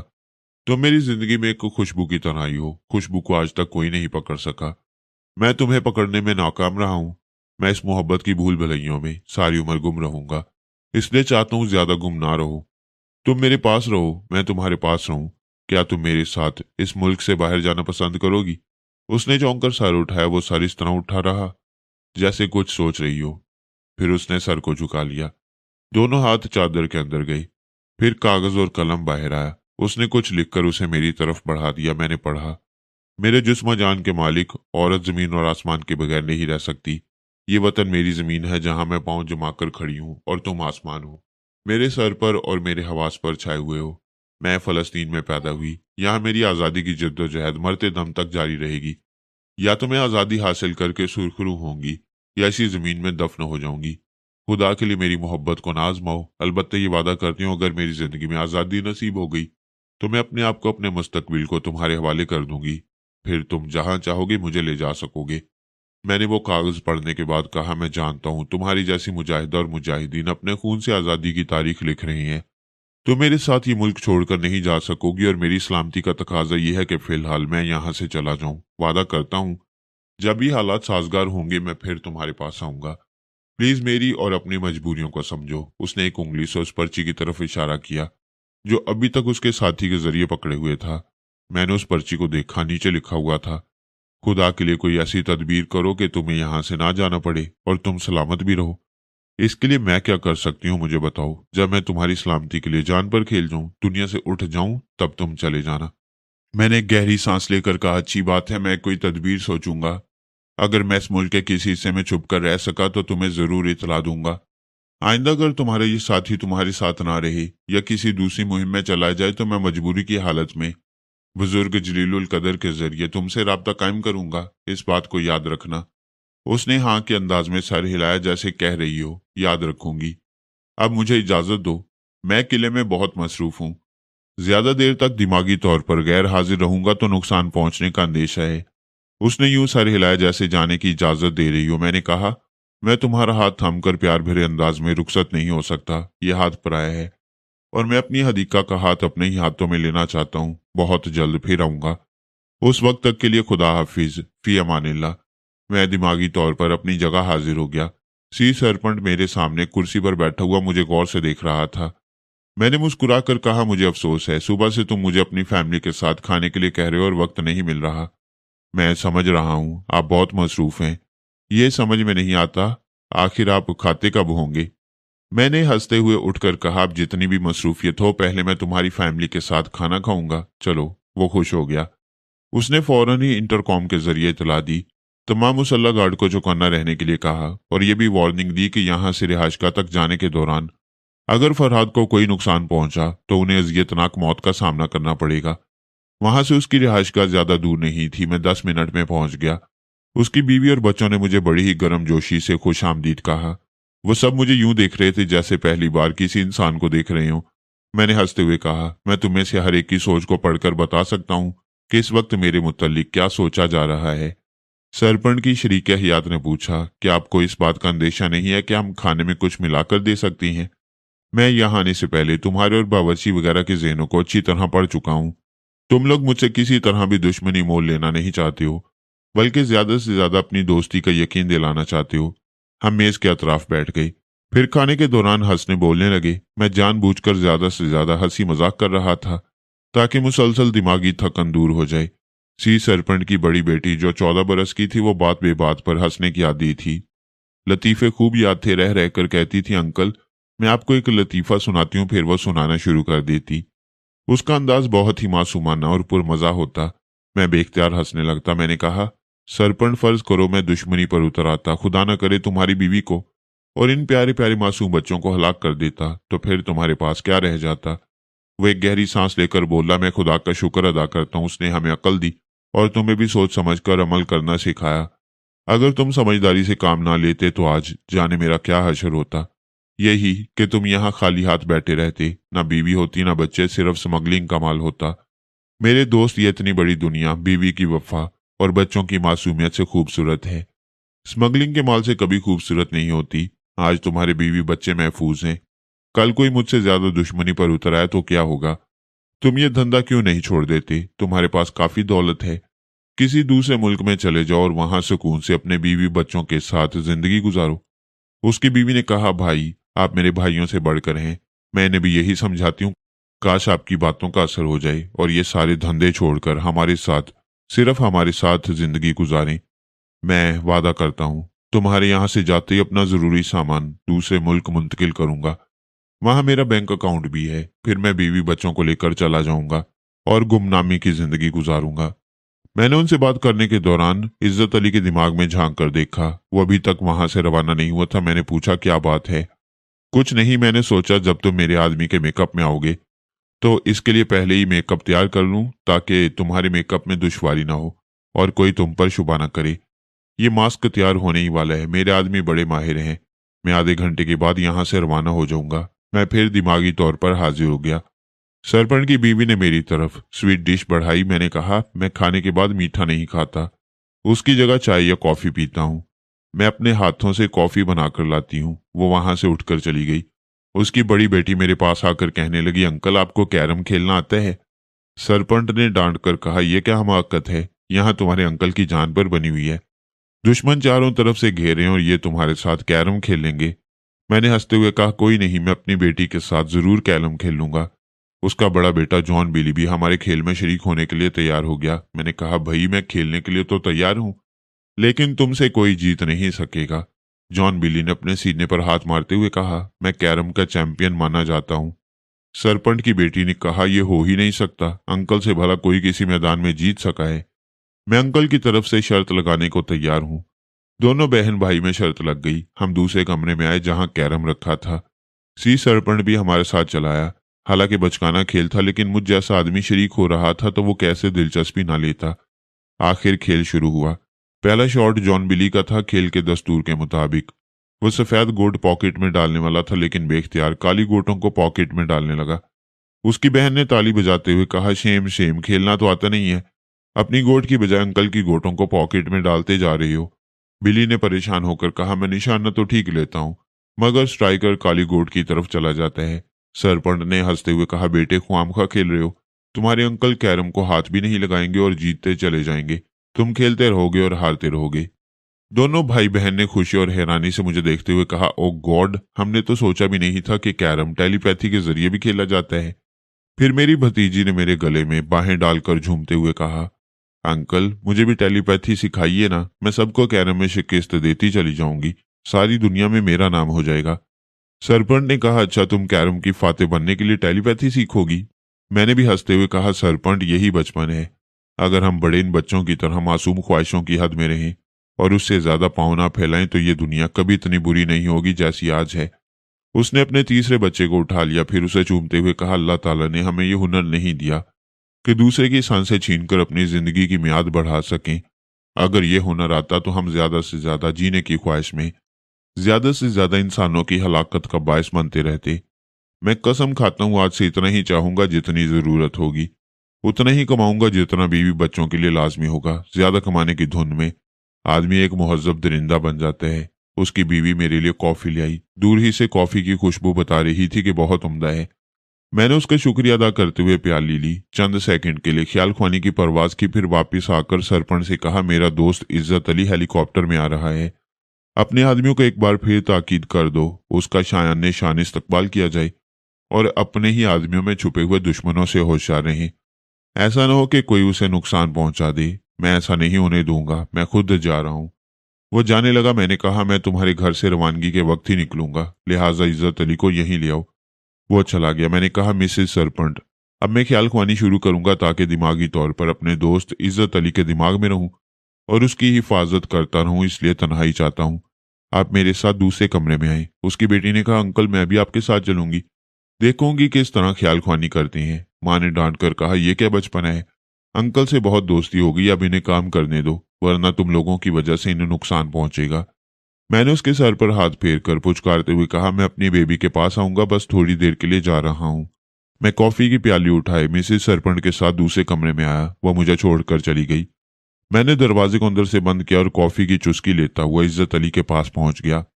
उसके 4 मातियत उसके साथ हेलीकॉप्टर में बैठे हुए थे। उन मातियतों में एक औरत भी थी। मैंने कहा, मुझे इस मातियत की आवाज सुनाओ जिसका रूप मैं इख्तियार करूंगा। उसने मेरी हदायत के मुताबिक उससे गुफ्तगू की। मैंने कहा, काफी है, मैं इसके मुतल्लिक मालूमात हासिल कर रहा हूँ। इज्जत अली के वो खास मातियत जो खास मुहिम में उसके साथ रहते थे मामूली लोग नहीं थे, निहायत ही तालीम याफ्ता, हुनरमंद और बासलाहियत होते थे।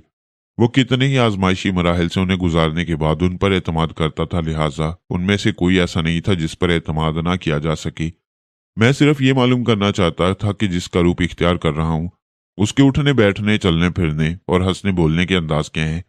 मालूमात हासिल करने के दौरान वह हेलीकॉप्टर किले के अंदर पहुंच गया। मैं देख रहा था सी सरपंच वहां मुसल्लह सिपाहियों के साथ मौजूद था। उसने बड़े सख्त हिफाजती इंतजाम किए थे। हेलीकॉप्टर का पंखा गर्दिश करते करते थम गया। उसका स्लाइडिंग डोर एक तरफ से रखता हुआ गया। वहां इज्जत अली और पायलट के अलावा 4 मातियत नजर आ रही थी। सब इस इंतजार में थे कि वो बड़े इत्मीनान से हेलीकॉप्टर से उतर आएंगे और सी सरपंच से मुसाफिया करेंगे, लेकिन अचानक ही कोई चीज अंदर से उछलकर बुलंद हुई, फिर नीचे जमीन पर आ गई। बुलंदी से पस्ती में आने वाली चीज अपना तवाजन कायम नहीं रख सकती, यकीनन लुढ़कती जाती है, लेकिन वह जमीन पर पहुंचते ही दोनों पांव जमाकर खड़ी हो गई, दोनों हाथ कमर पर रख लिए। उसका सीना तन गया था, गर्दन अकड़ गई थी। वो यूं गुर्राकर सी सरपंच को देख रही थी जैसे किसी पर एतमाद न करती हो। अपनी आंखों की जुबान से वार्निंग दे रही थी, खबरदार, बाद अब इंटरपोल का फ्लाइंग ऑफिसर आ रहा है। वो नीमा थी। उससे पहली मुलाकात सिंगापुर में हुई थी।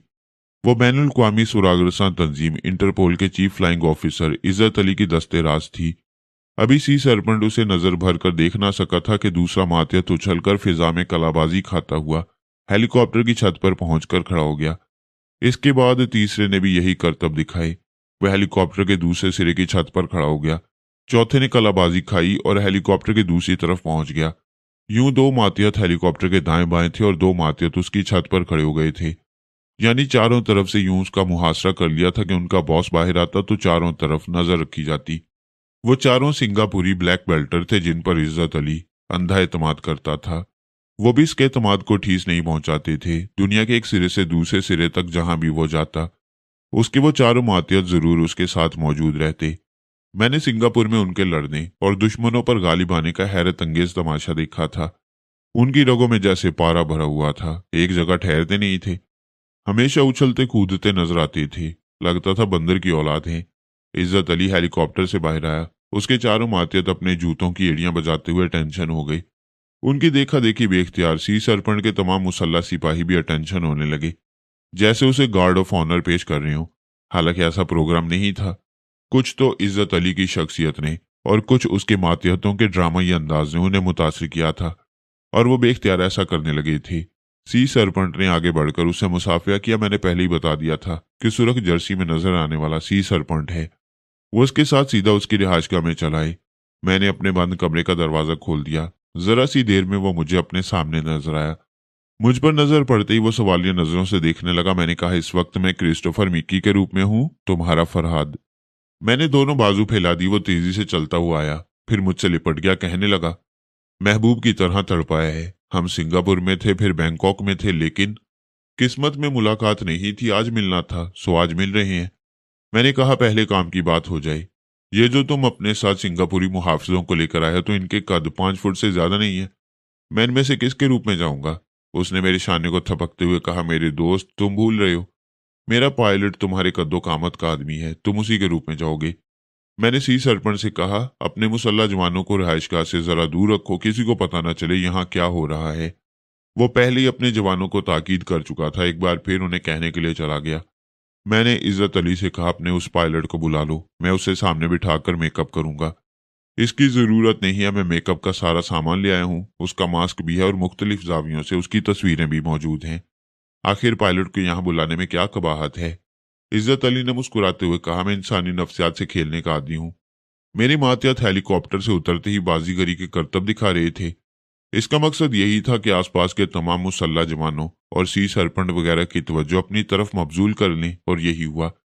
इस दौरान वो पायलट हेलीकॉप्टर की सीटों के दरमियान छुप गया है। किसी ने उसकी तरफ ध्यान नहीं दिया। मुझे यकीन है मेरे पायलट को सबने नजरअंदाज कर दिया है। अब तुम पायलट बनकर जाओगे और वो रास्ते में रस्से के जरिए हेलीकॉप्टर से उतर जाएगा। मैं आईने के सामने आकर बैठ गया। इज्जत अली अटैची खोलकर मेकअप का सामान निकालने लगा। मैंने मास्क को हाथों में लेकर देखा, फिर उसे चेहरे पर चढ़ाना शुरू किया। इस दौरान सोच के जरिए कहा, मेकअप करते वक्त मैं ख्याल ख्वानी के जरिए गुफ्तगू करूंगा ताकि लब न हिलाने पड़े। इसके अलावा दीवारों के भी कान होते हैं। कोई अहम बात होगी तो ख्याल ख्वानी के जरिए ही होना चाहिए। अभी मैं सोनिया रसवंती से बातें करने जा रहा हूं। तुम मेरी ख्याल ख्वानी का ख्याल न करना, जब चाहो मुखातिब कर लेना। मैं रसवंती के पास पहुंच गया। मेरे मुखातिब करने पर उसने कहा, मुझे तुम्हारे बारे में सब कुछ मालूम है। मैं वक्तन फवक्तन सरपंच के पास पहुंचकर तुम्हारी खैरियत मालूम करती रही हूं। इधर सोनिया और मरजाना को देखो। सोनिया का हाल तंजीम के सरबराह से राब्ता कायम कर रही है और मरजाना रेड पावर के एक बॉस से। पहले मैं सोनिया के पास गया। वहां ट्रांसमीटर के जरिए का हाल तंजीम का सरबराह रीमोंडिल कह रहा था, मादाम सोनिया, जब से आप वादी में गई हैं आप ही से गुफ्तगू होती रही है। थोड़ी देर के लिए मादाम रसवंती को हमसे गुफ्तगू करने दें। रसवंती वही कहेगी जो मैं कह रही हूँ। बाय द वे, ये अभी मेरे पास बैठी हुई है। अगर मुनासिब समझेगी तो तुम्हारी किसी बात का जवाब उसकी जुबान से मिल जाया करेगा। हम मादाम रसवंती से सिर्फ इतना पूछना चाहते हैं कि हमने उनके साथ कौन सी बुराई की, कब उनसे दुश्मनी की। जब फरहाद से उनकी दुश्मनी थी तब उन्हें हमने सहारा दिया, हर तरह उनकी हिफाजत की, उनका इलाज करवाया, लेकिन मादाम ने हमें इसका सिला क्या दिया? उनकी टेलीपैथी की सलाहियतें हमारे मुल्क में बहाल हुई, लेकिन इसका इजहार नहीं किया। नेपाल में जाकर इंकिशाफ किया, हमने उसे भी बर्दाश्त कर लिया। इसके बाद वो हमारे यहाँ के एक डमी फरहाद को असली फरहाद कहती रही। हालांकि वो हकीकत जानती थी लेकिन हमें धोखा देती रही। सोनिया ने कहा, मिस्टर रीमोंडील, ये अजल से इंसान की फितरत है। जब वो दूसरों पर कीचड़ उछालता है तो ये भूल जाता है कि कीचड़ उछालते वक्त उसके हाथ गंदे हो रहे हैं। वो अपने गंदे हाथों पर ध्यान नहीं देता। लिहाजा मैं तुम्हारी तवज्जो तुम्हारे हाथों की तरफ दिला रही हूँ। तिलबैब में जिस वक्त रसवंती और उसके बेटे को अगवा किया जा रहा था और उसके बेटे को गन पॉइंट पर रखा गया था, तो तुमने कहा था पारस को मर जाने दो। तुम दुश्मनों को वहां से जिंदा सलामत नहीं जाने दोगे। गोया के दुश्मन से इंतकाम लेना तुम्हारे लिए इतना जरूरी था कि रसवंती के बेटे की कुर्बानी देने को तैयार हो गए। इंसान से गलती होती है, हमसे गलती होगी, इसका ये मतलब तो नहीं कि हम बार बार गलती करेंगे। हम इसराइलियों ने सबसे पहले आपकी नई मुमलिकत को तस्लीम करने का वादा किया। सबसे पहले आपसे राब्ता कायम करने और अपने नुमाइंदों को भेजने की पेशकश की। तुम्हारी हर पेशकश, हर दोस्ती के पीछे एक फ्रॉड छुपा होता है। तुम समझते हो कि हमारे खिलाफ जो साजिश कर रहे थे उससे हम बेखबर थे। क्या तुमने टेलीपैथी को ऐसे ही नाकारा इलम समझ लिया है? क्या तुम्हारे असफंद यार ने रिमोट कंट्रोलिंग के जरिए दूसरी साजिश करने की कोशिश नहीं की थी? दूसरी तरफ खामोशी रही। सोनिया ने कहा, चुप क्यों हो, जवाब दो। हम इतने नादान नहीं हैं। हमने पहले ही मालूम कर लिया था कि मरजाना और बिलवा के हेलीकॉप्टर को तिलबैब क्यों वापस लाया गया है। इसलिए कि तुम्हारे हाथ फरहाद लग गया था। तुम लोग यकीन करना चाहते थे कि वो फरहाद है या नहीं। रसवंती ने तुम्हें यकीन दिला दिया। इधर तुमने फ्रॉड किया, उधर रसवंती ने फ्रॉड का जवाब दिया। अब बताओ तुम सब किस हद तक फरिश्ता हो? मैं मरजाना के पास पहुंच गया। उधर ट्रांसमीटर के जरिए एक बॉस कह रहा था, मिस मरजाना, बेहतर होता कि मादाम रसवंती हमसे दो बातें कर लेती। रसवंती इस वक्त मेरे पास बैठी हुई है। जरूरी समझेंगी तो तुम्हारी किसी बात का जवाब देंगी, वरना मुझसे ही बातें हो सकती हैं। अच्छी बात है, अगर मादाम रसवंती सुन रही हैं तो मैं मास्क मैन की तरफ से एक अहम इतला देना चाहता हूँ। आज शाम को पेरिस में तमाम बड़े बड़े ममालिक के सरबराहान की एक अहम कॉन्फ्रेंस हो रही है। उस कॉन्फ्रेंस में मादाम रसवंती और मिस्टर फरहाद अली तैमूर की मौजूदगी लाजमी है। हम सब किसी एक नतीजे पर पहुंचना चाहते हैं। ये आए दिन के हंगामे और दहशत गर्दी को खत्म करना चाहते हैं। मरजाना ने पूछा, दहशत गर्दी से क्या मुराद है? क्या हम दहशत फैलाते हैं? टेलीपैथी से बढ़कर शायद इस दुनिया में कोई दूसरी दहशत ज्यादा करने वाली चीज नहीं है। तुम बड़ी ताकतों के पास एटम बम का जाने कितना जखीरा होगा। अभी उससे दहशत नहीं फैल रही है क्योंकि वो एक जगह महफूज है। उनसे किसी को नुकसान नहीं पहुंच रहा है। जिस दिन किसी दूसरी ताकत तुम लोगों को छेड़ेगी, तुम उन बमों को जरूर दहशत बनाकर पेश करोगे।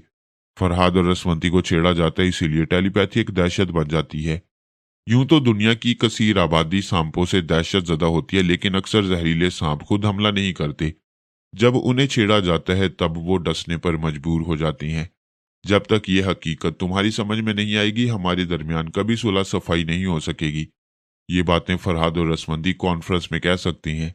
क्या हम उम्मीद करें कि वो ठीक 7 बजे हमारी कॉन्फ्रेंस में शरीक होंगे? मैं अभी पूछ कर बताती हूँ। मरजाना ने सोनिया को मुखातिब करते हुए कहा, रेड पावर के मास्कमैन का पैगाम है। आज शाम 7 बजे पेरिस में एक अहम कॉन्फ्रेंस है। उसमें रसवंती और फरहाद की शिरकत लाजमी है। तुम क्या कहती हो? सोनिया की इतनी अहमियत थी कि रसवंती उसके मशवरे के बगैर कोई जवाब नहीं दे सकती थी। वो भी सोनिया को जवाब तलब नजरों से देख रही थी। उसने कहा, यहाँ का हाल तंजीम के सरबराह रीमोंडील भी यही पैगाम दे रही हैं। वो अपना ट्रांसमीटर उठाकर मरजाना के पास आ गई। फिर उसके ट्रांसमीटर के पास रखते हुए कहा, मिस्टर रीमोंडील और रेड पावर के बॉस को एक ही जवाब दिया जा रहा है। इससे पहले भी कितनी ही कॉन्फ्रेंसें हो चुकी हैं। हमारे दरमियान ये तय पाया था कि हम एक दूसरे को नहीं छेड़ेंगे। ये कोई ज्यादा पुरानी बात नहीं। कुछ अर्सा पहले बर्मा में ऐसा ही एक इजलास हुआ था। फरहाद से सुलह सफाई की कोशिश की गई। उस वक्त रसवंती को तनाजे का सबब बना लिया गया था। आइंदा भी कोई तनाजा पैदा होगा। तुम आलमी इक्तदार की हवस रखने वाले कभी ये नहीं चाहोगे कि तुम्हारे मुकाबले में कोई सुपर पावर हो। टेलीपैथी सुपर पावर है। जब तक फरहाद और रसवंती जिंदा हैं, तुम सब कभी चैन से नहीं बैठोगे। बहरहाल ये दोनों तुम्हारी कॉन्फ्रेंस में शाम को 7 बजे मौजूद रहेंगे। Over and all. ये कहकर उसने दोनों ट्रांसमीटर्स को ऑफ कर दिया। रसवंती ने कहा, तुम खुद समझती हो ऐसे कई इजलास हुए, लेकिन नतीजे में दुश्मनी और बढ़ गई। फरहाद, तुम मौजूद हो, कुछ बोलते क्यों नहीं? मैंने मरजाना की जुबान से कहा, सोनिया ने हमारी इस इजलास में मौजूद रहने का जो फैसला किया है वो मुनासिब है। सोनिया ने पूछा, तुम कैसे जानते हो कि मैंने क्या सोचकर यह फैसला किया है? क्या तुम मौजूद थे? नहीं, मगर मैं तुम्हारे अंदाज को खूब समझता हूँ। पहले तो तुमने ये सोचा कि तमाम दुश्मन बरसों से हमारे पीछे भागते भागते तंग आ गए हैं, बेजार हो गए हैं, किसी ऐसे नतीजे पर पहुंचना चाहते हैं जहां उनकी सलामती हो और हमारी टेलीपैथी से उनको नुकसान ना पहुंचे। उन्होंने हमारी नई मुमलिकत के सिलसिले में पहले भी रुकावटें पैदा की थीं। आप भी रुकावट पैदा करने की कोशिश की। इसका नतीजा उन्होंने देख लिया। वो हमसे खौफ हैं, ये समझ रहे हैं चाहे वो रिमोट कंट्रोलिंग वाला तरीकाकार इख्तियार करें या योगा के माहिरों को हमारे पास भेजें, हमारे किसी तरीक़ेकार से, किसी भी साजिश से ज़ेर नहीं हो सकेंगे। पिछले हफ्ते उन्हें सबसे बड़ा धचका ये लगा कि रसवंती की टेलीपैथी की सलाहियतें बहाल हो गईं। अब दूसरा ज़बरदस्त धचका ये कि फरहाद भी टेलीपैथी जानता है और अब तक वो उनकी कैद में नहीं रहा था, बल्कि वो खुशफहमी में मुब्तला थे। ये ऐसी बातें हैं जो अब उन्हें दोस्ती और अमन की तरफ माइल कर रही हैं। अमन उन्हें तभी आता है जब वो कमज़ोरी महसूस करती हैं। वो ज़रूर किसी अच्छे नतीजे पर पहुंचना चाहेंगे। हमारी भी कोशिश यही होगी। हम कोई ऐसा तरीक़ाकार इख्तियार करेंगे कि उन दुश्मनों से दूर रहकर पुरसुकून ज़िंदगी गुजार सकें। सोनिया ने पूछा, मुख्तसर ये कि मैंने कॉन्फ्रेंस में तुम दोनों की शिरकत का फैसला दुरुस्त किया है।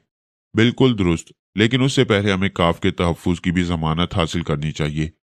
तुम ट्रांसमीटर के जरिए सुपर मास्टर, मास्कमैन और कहाल तंजीम के सरबराह से रब्ता कायम करो, उन्हें वार्निंग दो। अगर 2 घंटे के अंदर वादी के अतराफ से मुहासरा ना हटाया गया तो जो भी वहां पाया जाएगा उसकी जिंदगी की जमानत नहीं दी जा सकेगी। मरजाना ने कहा, हमें तारकांडों से बाकायदा सरहदी लाइन बना लेना चाहिए और मुख्तलिफ सरहदी मुकामात पर अपने मुसल्ला जवानों की ड्यूटी मुकर्रर करना चाहिए।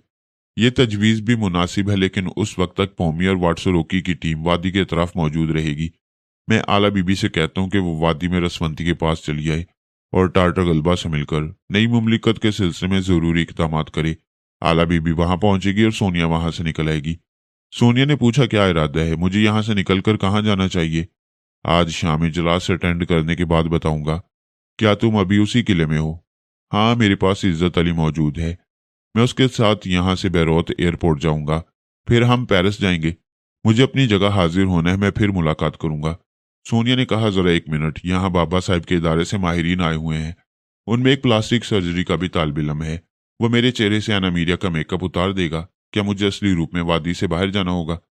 ये फैसला भी नहीं कर सकता, बाद में बताऊंगा, अभी इंतजार करो। मैं दिमागी तौर पर हाजिर हो गया। उस वक्त तक मेकअप मुकम्मल हो चुका था। मैं हेलीकॉप्टर के पायलट के रूप में आईने के सामने बैठा हुआ था।